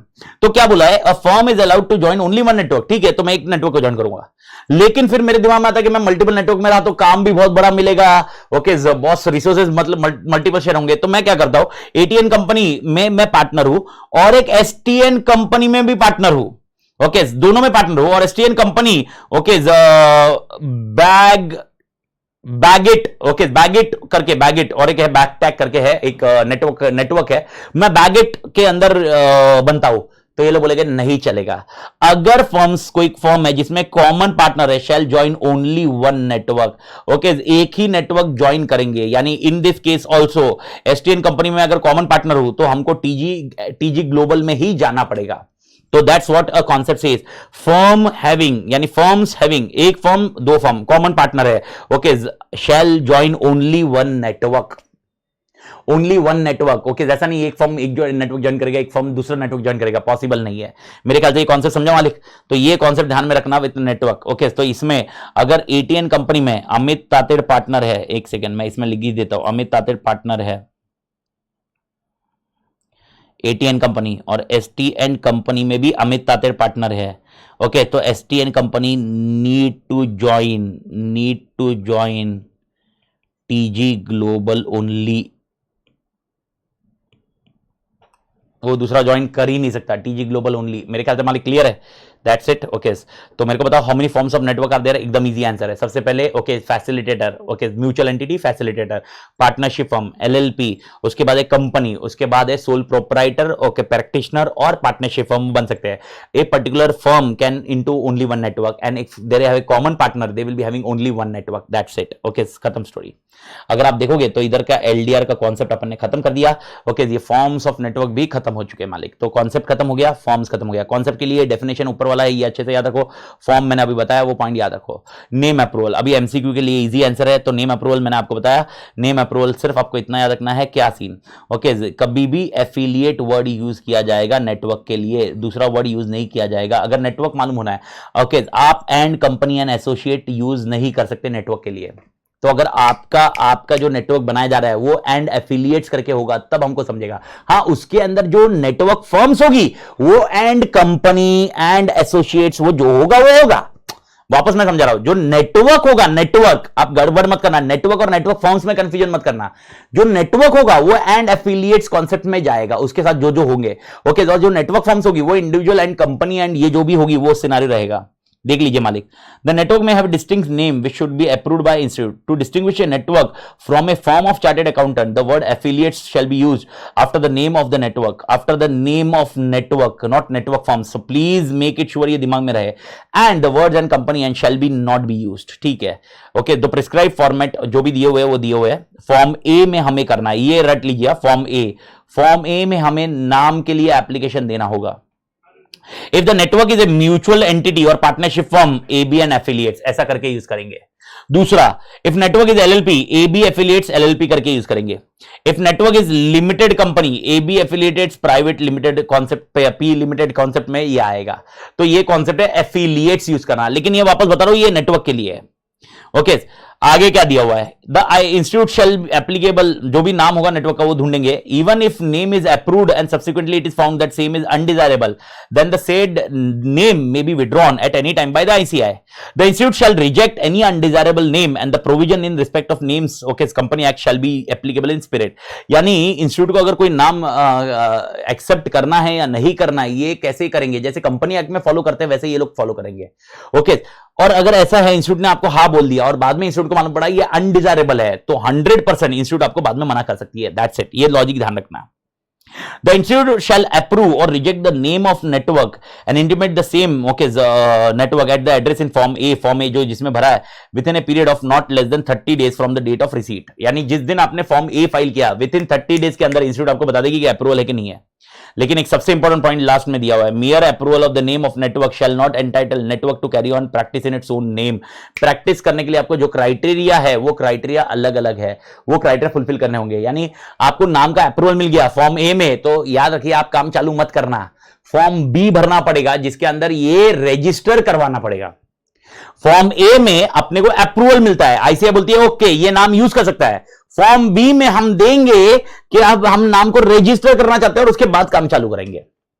अब समझे, तो अगला पॉइंट वही है, registration of network, okay, with entities in India after the name of network is approved as per the provision, okay, जो भी the institute shall reserve the such name for period of 3 months, यानी 3 महीने तक वो नाम reserve करेगी तुम्हारे against, okay. तो 3 महीने के अंदर तुमने अपने आपको रजिस्टर करवाना है।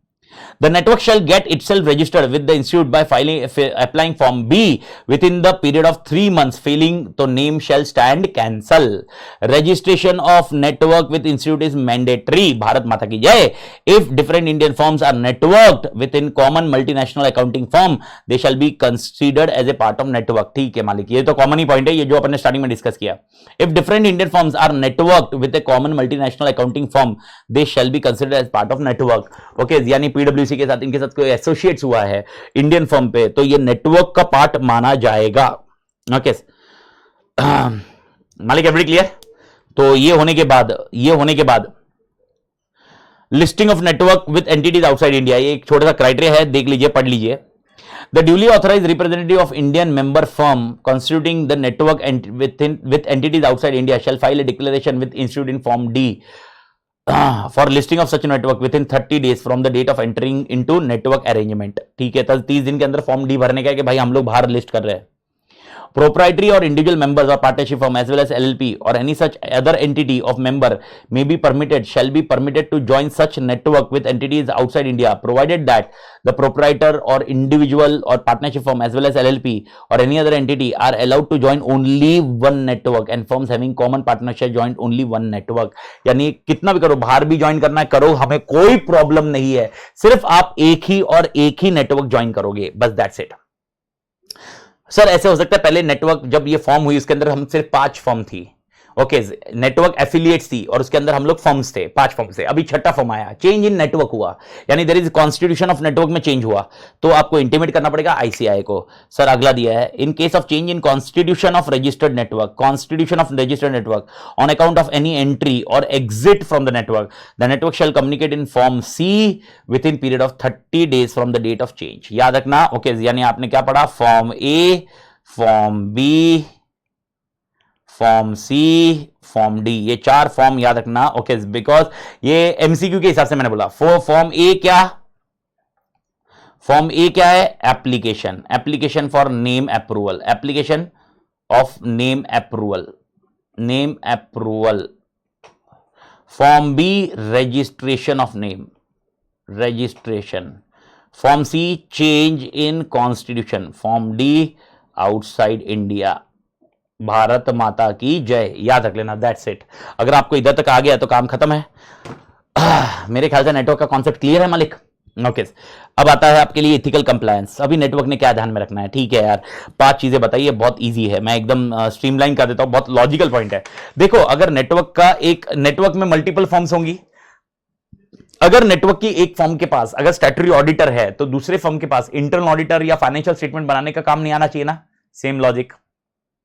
नाउ इट इज लाइक, पहले क्या था, अपन ने क्या पढ़ा था, पार्टनरशिप फर्म में अगर एक पार्टनर के पास स्टैट्यूटरी ऑडिट का काम है तो दूसरे पार्टनर के पास इंटरनल ऑडिट नहीं आएगा। तो इधर पार्टनरशिप फर्म की जगह एक फर्म के पास अगर स्टैट्यूटरी ऑडिट है तो उसी नेटवर्क के दूसरे फर्म के पास इंटरनल ऑडिट नहीं आना चाहिए। पहला पॉइंट वही बोला है, if one firm of the network is statutory auditor of the entity then the associate including the network firms of the said firm directly indirectly shall not accept internal audit और book keeping और such other professional assignment. Okay, यानी आपको याद रखना है, statutory auditor है तो दूसरा एक्सेप्ट नहीं करोगे, कोई भी नहीं, ठीक है। दूसरा point, ceiling of non audit fees is applicable in relation to network. Okay, तो यहां पर सीलिंग ऑफ ऑडिट फीस भी आपको दिया है। ओके, पॉइंट एकदम इजी है, आप देख सकते हो, सीलिंग और ऑडिट फीस है। तीसरा सिनारियो, ओके, अगर in case of where rotation of firms is prescribed by regulatory authority, no member of the firm can accept appointment as an auditor, okay, of the network which is retiring. Yani if you remember, cooling period is applicable to everyone of the network. 2 साल तक आप auditor नहीं बन सकते, तो आपके network में जो जो बंदे लोग हैं, इन नेटवर्क में फर्म्स है, वो लोग ऑडिटर नहीं बन सकते। द नेटवर्क में एडवर्टाइज, कोई प्रॉब्लम नहीं है, लेकिन गाइडलाइंस फॉलो करनी पड़ेगी, क्योंकि नेटवर्क में ज्वाइन होने का काम अपना एडवर्टाइजमेंट ही तो है। तो गाइडलाइंस फॉलो करके आप एडवर्टाइजमेंट कर लीजिए मालिक, कोई प्रॉब्लम नहीं, एडवर्टाइजमेंट कर लीजिए। Okay, to the extent permitted, guidelines के हिसाब से। यानी अगर आपको याद है 611 और 711 को ध्यान में रखना पड़ेगा। और the constituent member firms of a network and the network shell comply with all ethical standards, जो भी इथिकल स्टैंडर्ड्स है उसको कंप्लाई करना चाहिए। ओके, याद रखना, LDR question, what are the ethical compliance to be taken care by network firms, network और network firms, 5 things are there. Okay, statutory audit है तो दूसरा एक्सेप्ट नहीं करना चाहिए, सीलिंग ऑफ फीस है ध्यान में रखना चाहिए, कूलिंग पीरियड एप्लीकेबल करना चाहिए। ओके, मोस्ट इंपॉर्टेंट एडवर्टाइजमेंट आपने 611 को ध्यान में रख के करना चाहिए, और इथिकल स्टैंडर्ड्स है आपने कंप्लाई करनी चाहिए। 5 चीजें खत्म, स्टोरी खत्म। मैंने ऊपर नीचे लिखा हुआ है, वो आपको शायद दिख नहीं रहा होगा तो पर, लेकिन ये 5 चीजें हो गई मालिक। मेरे ख्याल से 5 चीजें पक्का क्लियर है, दैट्स इट। ओके, और कंसेंट ऑफ क्लाइंट है तो ये एक थोड़ा सा पॉइंट है, एक छोटा सा पॉइंट है। कंसेंट ऑफ क्लाइंट कुछ रखने की जरूरत नहीं है, लेकिन छोटा सा पॉइंट है, डिस्कशन कर लेता हूं मैं। The effect of registration of network with institute will be deemed to be a public notice of the network and therefore consent of client will be deemed to be obtained. यानी यार, मेरा काम एक particular firm के पास था, अब मैं वो फर्म नेटवर्क के साथ एसोसिएट हुआ हो, तो अब जैसे ही इंस्टीट्यूट के पास रजिस्टर्ड हो गया तो मेरे जो क्लाइंट है उनको डीम्ड है कि उनको मालूम पड़ गया कि मैं नेटवर्क हूं, दैट्स इट। तो मेरे को अलग से पब्लिक नोटिस या कुछ देने की जरूरत नहीं है, एडवर्टाइजमेंट इन न्यूज़पेपर या सब कुछ देने की जरूरत नहीं है मालिक, याद रखिए। ओके, और फ्रेमवर्क ऑफ इंटरनल बायलॉज, यानी ये एक एडिशनल पॉइंट है, ये रीड मार लेना। बायलॉज बनानी चाहिए नेटवर्क ने, तो बायलॉज किस किस रिलेटेड होने चाहिए? देखो, आपने ऑलरेडी पढ़ा हुआ है कोऑपरेशन एंड कॉमन, तो बायलॉज आपको क्या क्या चाहिए? मैनेजिंग कमेटी का अपॉइंटमेंट कैसा होगा? ओके, जो भी मैनेजिंग पार्टनर्स है या मेंबर जो भी होंगे उसमें से मैनेजिंग कमेटी कौन होगी? एडमिनिस्ट्रेशन ऑफ नेटवर्क कौन करेगा? कंट्रीब्यूशन ऑफ मेंबरशिप्स का जो ध्यान है वो कौन करेगा? Okay, identifying the partner of membership form of a network to be responsible for assignment, engagement partner कौन होगा? डिस्प्यूट सेटलमेंट का कुछ रहा तो आर्बिट्रेशन कंसिलेशन कैसे रहेगा? डेवलपमेंट ऑफ ट्रेनिंग मटेरियल्स कैसे रहेंगे? इशू ऑफ न्यूज़लेटर कौन करेगा? डेवलपमेंट ऑफ सॉफ्टवेयर क्या रहेगा? डेटाबेसेस कौन मेंटेन करेंगे? टेक्निकल डायरेक्टर जो भी रिलेट होगा तो वो क्या रखेगा? मेथोडोलॉजी ऑफ ड्रॉइंग रिसोर्सेज क्या रहेंगे, कंपनसेशन टू मेंबर कुछ रहा तो कुछ क्या इशू रहेगा, पीयर रिव्यू कौन ध्यान में रखेगा गाय ये, और वापस एक चीज क्लियर बोलिए, ये इलस्ट्रेटिव है, इसके अलावा बहुत सारी चीजें हो सकती है। मालिक एवरीबडी क्लियर? ओके, यहां पर ये कॉन्सेप्ट रहेगा। और लास्ट वाला पॉइंट तो तेरे को पढ़ने की जरूरत नहीं है, रिपील एंड सेविंग, ठीक है, मतलब हर जगह जिधर जिधर आपके फर्म थे वो पार्टनरशिप फर्म को कन्वर्ट हो गया है, ओके, वो नेटवर्क में चला गया है। ये सीन है नेटवर्क का, और यहां पर अपना कॉन्सेप्ट खत्म होता है रिलेटेड टू नेटवर्क, और यहां पर आपके ऑडिट के अमेंडमेंट खत्म हो जाते हैं मालिक। तो ऑडिट के अमेंडमेंट तो खत्म हो गए मालिक, लेकिन ये शीट अपने को वापस काम आएगी नेफ्रा के लिए। तो अगर किसी को कुछ भी डाउट रहा तो वापस एक बार देख लीजिए, और कुछ रहा तो मेरे को टेलीग्राम पे, मेरे को टेलीग्राम पे और व्हाट्सएप पे मेरे को मैसेज कर दीजिए, मैं रिस्पॉन्ड कर देता मालिक। ओके, एंड वापस मैं क्लियर कर दूं, मैं एलडीआर लेक्चर करके बनाने नहीं वाला हूं, मैं एलडीआर की शीट्स में मार्क करूंगा और वो मैं अपलोड करूंगा टेलीग्राम चैनल पे मालिक। तो take care for that. Okay, तो right now I am shifting my self to NFRA now. NFRA के लिए ओके, ये शीट है जो मैंने इंस्टीट्यूट के मॉड्यूल से डाउनलोड की है, इंस्टीट्यूट के मॉड्यूल से। ओके, इसमें ऐसा हो सकता है ये लेक्चर जो मैं अभी कर रहा हूं, ये हो सकता है कुछ कुछ बैचेस में मेरे हो चुके थे जब रिकॉर्डिंग थी, बाद में रिकॉर्डिंग करप्ट हुई है इसलिए कुछ बैचेस को नहीं मिला है। तो ये हार्डली एक आधे घंटे का काम है। ओके, वो फटाफट देख लीजिए, हाफ एन आवर का कॉन्सेप्ट है। ये अगर आपका देख के हो चुका है तो ज्यादा टाइम पास मत कीजिए, खाली अमेंडमेंट का जो दो तीन पॉइंट है उतना सा देख लीजिए। लेकिन अगर आपका पढ़ के नहीं हुआ तो एक बार ये देख लीजिए, और उसके बाद वो अमेंडमेंट मैं साथ में कंबाइन कर रहा हूं और उसमें अपडेट कर दूंगा मालिक। ओके, तो right now just starting with NFRA. Okay, national financial reporting authority. मालिक नेफ्रा केस में ओके, ये जो मैंने पेज निकाले ये इंस्टीट्यूट के अपने 5.47 से लेकर 5.50 तक, यानी 4 पेजेस है। ओके, 1 2 3 4 पेजेस अपने पास है, 4 पेजेस का शीट है। एक सेकेंड, ये वापस स्लो हो गया क्या?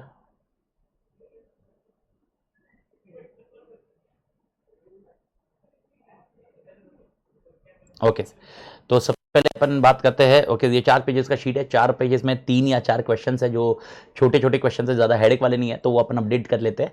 और वो आप ये भी शीट मैं टेलीग्राम पे अपलोड कर रहा हूँ नेफ्रा के रिलेटेड। ओके, तो सबसे पहला जो आपके पोर्शन में आता है वो कॉन्स्टिट्यूशन ऑफ नेफ्रा है, ठीक है मालिक, ये पिछले साल का अमेंडमेंट है। ओके, तो ज्यादा नहीं इसमें।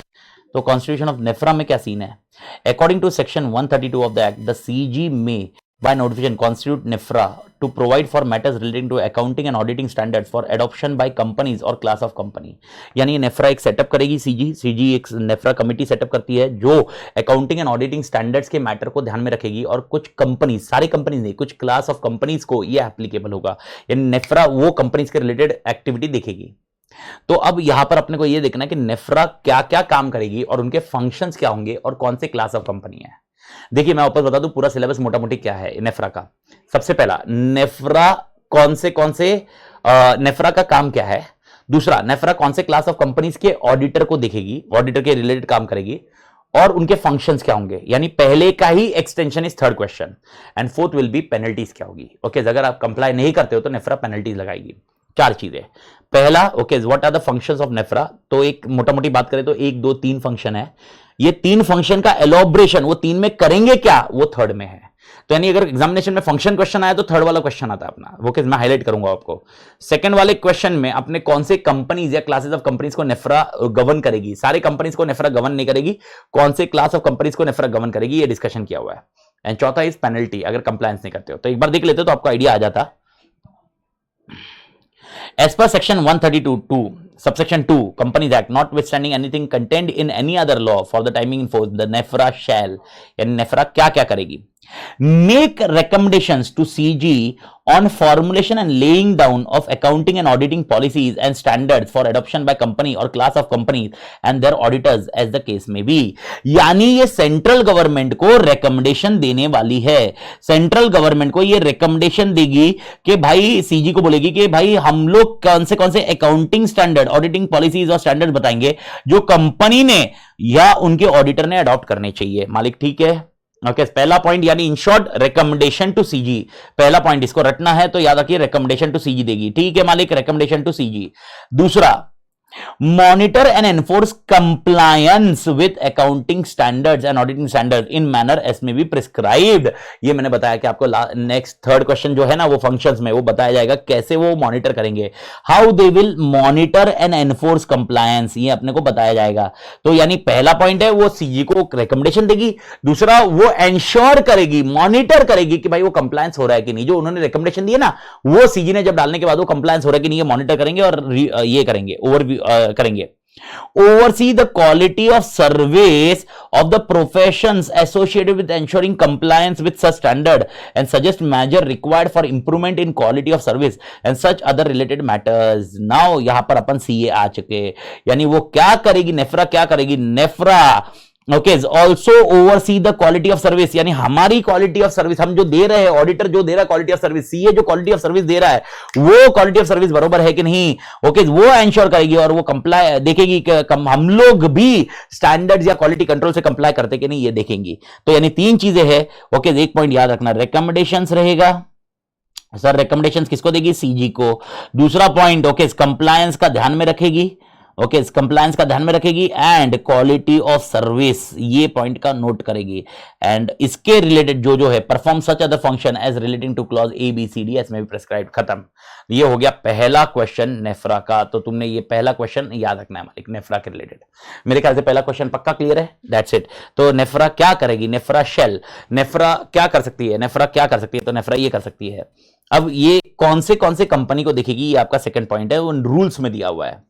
ओके तो ये आगे इन लोग ने बोला है रूल्स में कवर है, तो आगे दिया है नेफ्रा रूल्स में shall have power to monitor and enforce compliance with accounting standard and auditing standard and oversee quality of services under subsection 2 and undertake investigation under subsection 4 of section the auditor of following class और body corporates. मतलब क्या, ये पूरा paragraph वापस पढ़ लीजिए। Okay इसमें clear cut बोला है सेक्शन 132(2) यानी ऊपर जो हमने बोला था 132(2) और 132(4) सबसेक्शन जो अपने सिलेबस में नहीं है, इन्वेस्टिगेट भी कर सकती है नेफ्रा, नेफ्रा इन्वेस्टिगेट भी कर सकती है। ओके यानी तीन चीजें नेफ्रा ये तीन चीजें करेगी, साथ में नेफ्रा इन्वेस्टिगेट भी करेगी।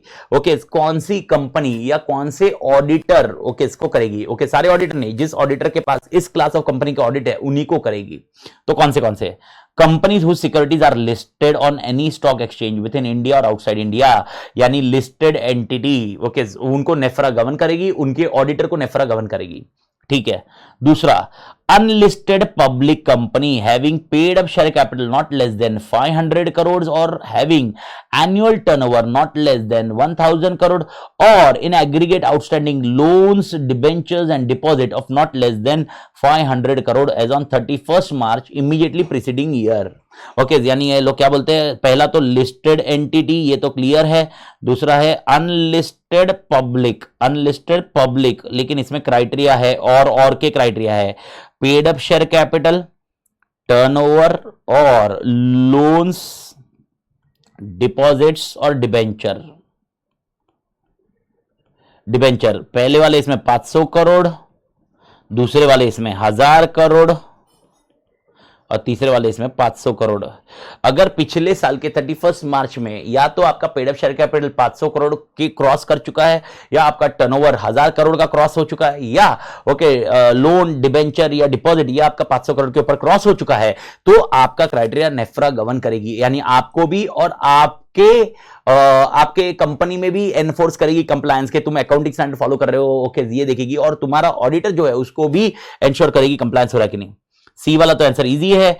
ओके ये अपना common point, insurance, banking and electricity, ये तीन चीजें, और any other which is company which is govern under special act. Okay यानी तीन चीजें, पहली लिस्टेड, अनलिस्टेड पब्लिक जिसमें 500, 1000, 500। ओके उसके बाद है बैंकिंग, इंश्योरेंस, इलेक्ट्रिसिटी। चौथा ओके जो भी सीजी बोलती है नेफ्रा को तूने देखना चाहिए वो बोलेगी, यानी रूल्स के अंदर और कुछ और आ सकते हैं, सीजी ऐड करेगी, वो कंपनीज को भी देखना पड़ेगा नेफ्रा को। एनी बॉडी कॉर्पोरेट और कंपनी और पर्सन और any class of body corporate और कंपनी और person on reference to be made to NFRA by CG, यानी सीजी इज टेलिंग नेफ्रा कि इन कंपनी के बारे में देखने का है।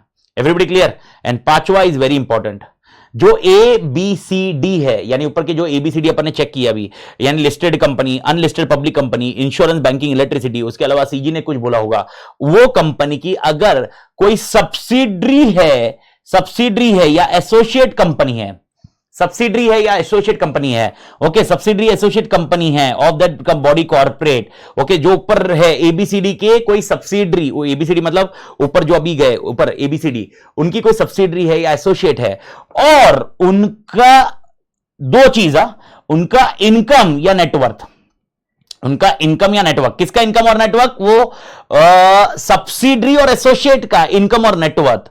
ओके, इनकम और नेटवर्क अगर 20% से एक्सीड कर रहा है कंसोलिडेटेड इनकम और नेटवर्क से, तो भाई नेफ्रा उस पे पिक्चर में आएगी और नेफ्रा उनको भी गवर्न करेगी।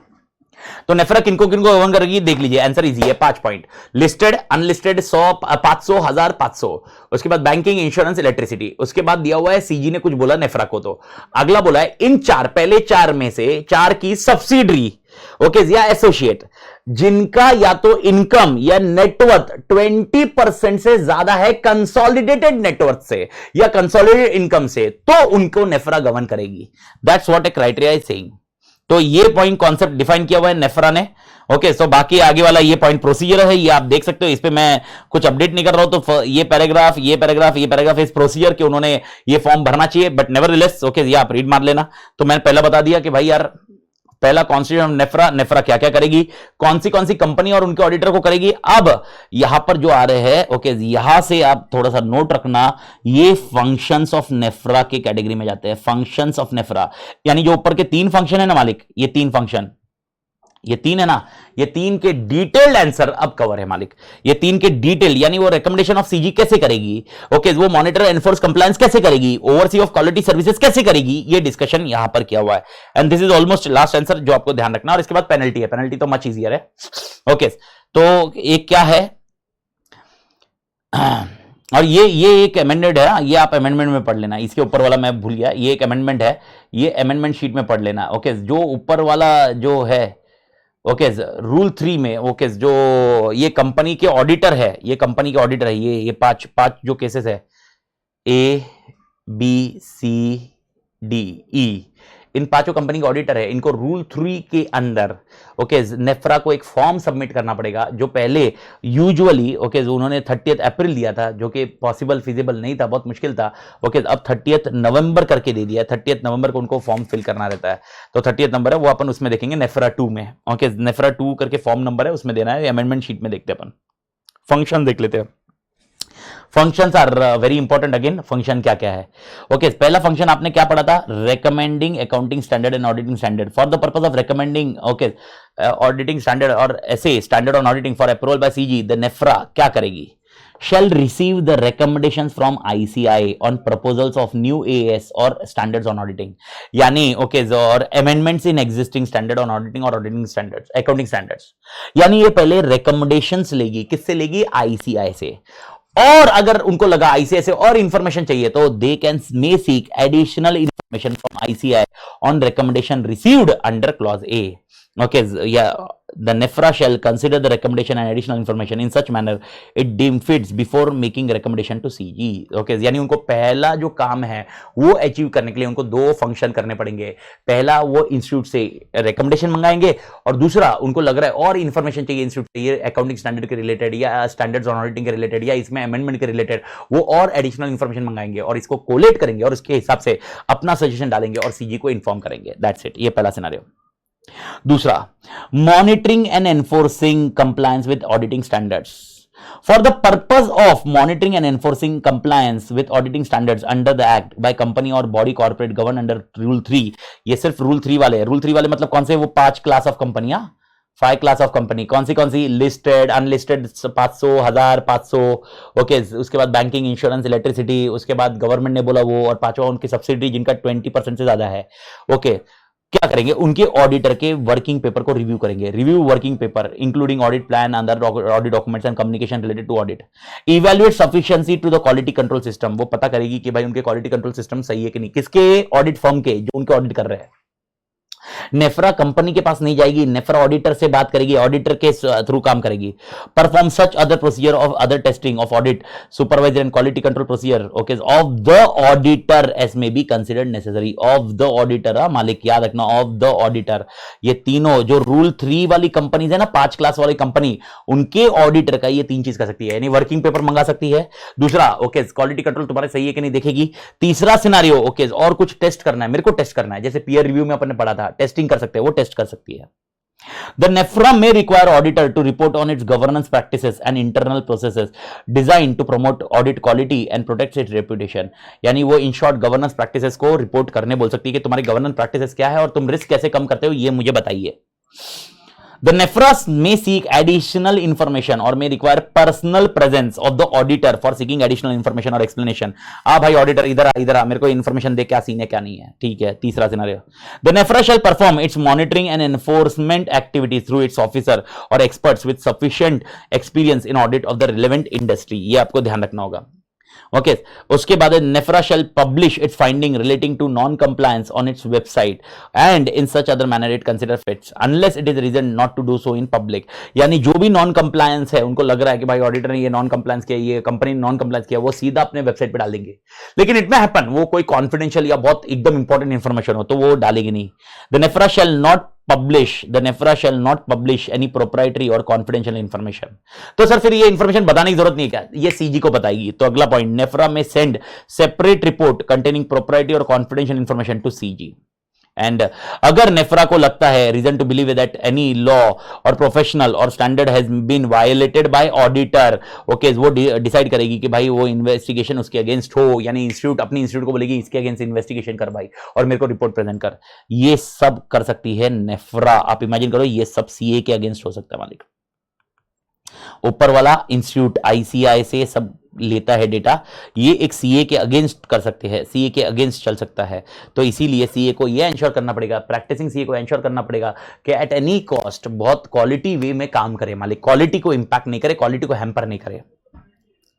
और लास्ट वाला सिनारियो, ये अगर देखोगे तो सेकंड पॉइंट इसका है मालिक, ये सेकंड पॉइंट इसका है, कंप्लायंस इसका देखा ओके, रिकमेंडेशन का देख लिया. अभी क्वालिटी ऑफ सर्विस के लिए क्या क्या नेफ्रा कर सकती है वो अपन देखते हैं. Overseeing quality of services and suggesting improvement. On the basis of its review, the NEFRA may direct auditor to take measures for improvement of audit quality, including changes in their audit processes. अगर उनको लग रहा है, वो ऊपर का review करने के बाद लग रहा है कि तुम्हारे प्रोसेस सही नहीं है, तुम्हारे क्वालिटी कंट्रोल सही नहीं है, तुम्हारे प्रोसीजर सही नहीं है, मॉडिफाई करो. Okay, direct take measures for improvement. It shall be duty of auditor to make the required improvements and send report to NEFRA. यानी ऑडिटर ने उसको मॉडिफाई करना चाहिए और रिपोर्ट ऑफ नेफ्रा को रिपोर्ट भेजना चाहिए कि भाई हमने मॉडिफाई किया है. The NEFRA shall monitor the improvement. उसके बाद नेफ्रा इंप्रूवमेंट को मॉनिटर करेगी. NFRA may refer the cases with regard to overseeing of quality of services to किसको, quality of services of auditors body corporate refer into rule 3 to quality review board. अगर new syllabus वाले वो जानते हैं. Okay, old syllabus को मैं बता दूं. ओके, दो कॉन्सेप्ट है, एक है पीयर रिव्यू और एक है quality control. Quality review is not there in your syllabus but quality review is again done by CG. तो कॉन्सेप्ट है क्वालिटी रिव्यू को भी रिफर कर सकती है और उसके हिसाब से क्वालिटी रिव्यू होगा. द नेफ्रा में टेक असिस्टेंस ऑफ एक्सपर्ट्स. यानी अगर उनको लग रहा है कि भाई यार लीगल एक्सपर्ट चाहिए या कोई एक्सपर्ट चाहिए तो उनका असिस्टेंस ले सकते हैं. That's it. ओके, ये कहानी खत्म हो गई नेफ्रा की. यानी अगर देखोगे फंक्शंस ऑफ नेफ्रा क्या है. ओके, ये 3 काम है. ओके, ये 3 काम है. ये 3 काम को करने के लिए ओके आगे मैंने देख लिया. तो रिकमेंडेशन करने के लिए वो आईसीआई से पूछेगी और एडिशनल इंफॉर्मेशन मंगाएगी. कंप्लायंस के लिए मैंने आपको बता दिया कि भाई वो पूरा पब्लिकली भी कर सकती है. और क्वालिटी ऑफ सर्विस को ओवरसी करने के लिए वो आपको रिकमेंडेशन देगी कि इसको इंप्रूव कर, तूने वो इंप्रूव करना चाहिए. ओके, उसके बाद वापस वो चेक करेगी, इंप्रूव करके तुझे इन्फॉर्म करना पड़ेगा और उसके बाद वो चेक करेगी और उसके बाद वो अपडेट होगा. और नहीं हुआ तो वो इंटीमेट करेगी क्वालिटी रिव्यू करने के लिए. अगर ये सेक्शन से तुमने कंप्लायंस नहीं किया, पनिशमेंट क्या होगी. पनिशमेंट सिंपल है. in case of non-compliance, if any company or any officer of a company or auditor or any person contravenes NEFRA rule, the company and every officer of the company who is in default and the auditor or such other person shall be punishable under 450 याद है, common एक अपन ने पढ़ा हुआ है, common penalty. Okay, law में पढ़ा है, लॉ में जाके पढ़ लेना. ये 450 का है, लेकिन ये मेरे लिए प्रॉब्लम नहीं है. ओके, ये यहां पर अपना नेफ्रा खत्म हो गया. इधर तक नेफ्रा था. एक अमेंडमेंट को अपन देख लेते हैं, अमेंडमेंट की शीट को अपन देख लेते हैं. अमेंडमेंट में क्या बोला हुआ है, अमेंडमेंट देखो नेफ्रा में क्या है. ओके, पेनल्टी की मैं डायरेक्टली आ जाता हूं. Punishment for non compliance, directly मैं पेनल्टी पे आ रहा हूं एक बार जो अमेंडमेंट में है.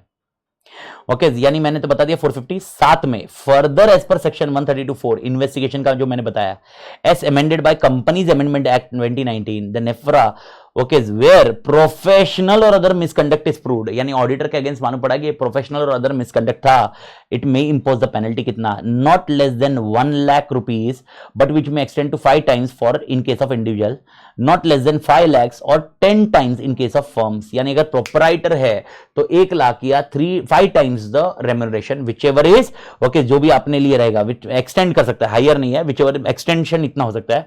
और अगर पार्टनरशिप फर्म है तो 5 लाख है तुम्हारा minimum amount okay, but which may extend to 10 times of the fees received. And उसके बाद आपको ऑलरेडी पता है debarring the member of the firm from okay, ये ऑडिटर करके और इंटरनल ऑडिटर और undertaking audit in respect of financial statement या इंटरनल ऑडिट कुछ नहीं बन सकता, बॉस नहीं बन सकता, नेफ्रा निकाल देती है। परफॉर्म एनी वैल्यूएशन कुछ नहीं कर सकता, कितने टाइम के लिए, 6 महीना कम से कम, and highest period is not more than 10 years, 10 साल से ज्यादा नहीं। इमेजिन करो, यानी you can not become an auditor okay, और you can not become a valuer okay for minimum 6 months okay and maximum 10 years, ये लिमिट नेफ्रा डिफाइन करेगी okay, ये वाला कॉन्सेप्ट है ओके। तो ये आपको पेनल्टी का ये अमेंडमेंट है, ये एलडीआर याद रखना, पेनल्टी फॉर नेफ्रा के केस में, ऑडिट के केस में, ऑडिट के केस में। और इसके अलावा एक जो ये तो अपने को समझा दिया मैंने, The NEFRA shall perform its function through such divisions. Amendment to be incorporated in page 5.47 of study material. ये मैंने आपको बता दिया, अभी 5.47 पे मैंने आपको कर दिया हुआ है ओके। इसमें जो पॉइंट है ना वो सब कुछ सच डिविजन्स इसमें भी प्रिस्क्राइब्ड है, उन्होंने बता दिया, उसको अपडेट कर दिया है। तो आप उतना जो 5.47 पे जितना अपन अपडेट किया वो रख लो। ये एक मेन पॉइंट है जो मैंने आपको हाईलाइट करने बोला ओके। उसके अंदर भी every auditor referred in rule 3 जो कंपनी का ऑडिटर होगा okay, they shall file return with NFRA on और बिफोर 30th नवंबर। ये पहले 30th अप्रैल था, 30th अप्रैल को इन्होंने चेंज करके 30th नवंबर कर दिया, 30th नवंबर कर दिया। तो 30th नवंबर को ओके नेफ्रा 2 में ओके फाइल करना है, रिटर्न फाइल करना है। ये किसने करना है? ऑडिटर ने, याद रखना, ऑडिटर ने फाइल करना है। किसको? ओके ये फाइल नेफ्रा को फाइल करना होगा, that's it.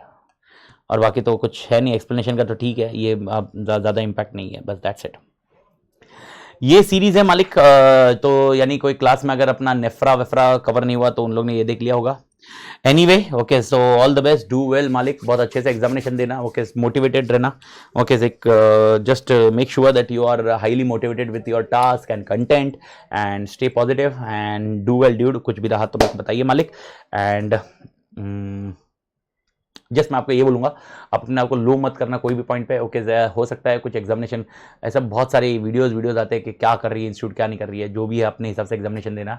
Please understand okay, अपन मतलब अल्टीमेटली अपना सीए बनना बहुत जरूरी है रेदर देन मल्टीपल चीज़ों में ओके। हाँ, I am not telling you that at the cost of health और at the cost of life, because मेरे ख्याल से जो मुझे जानते हैं वो अच्छे से जानते हैं कि I am always focusing on life first then a CA.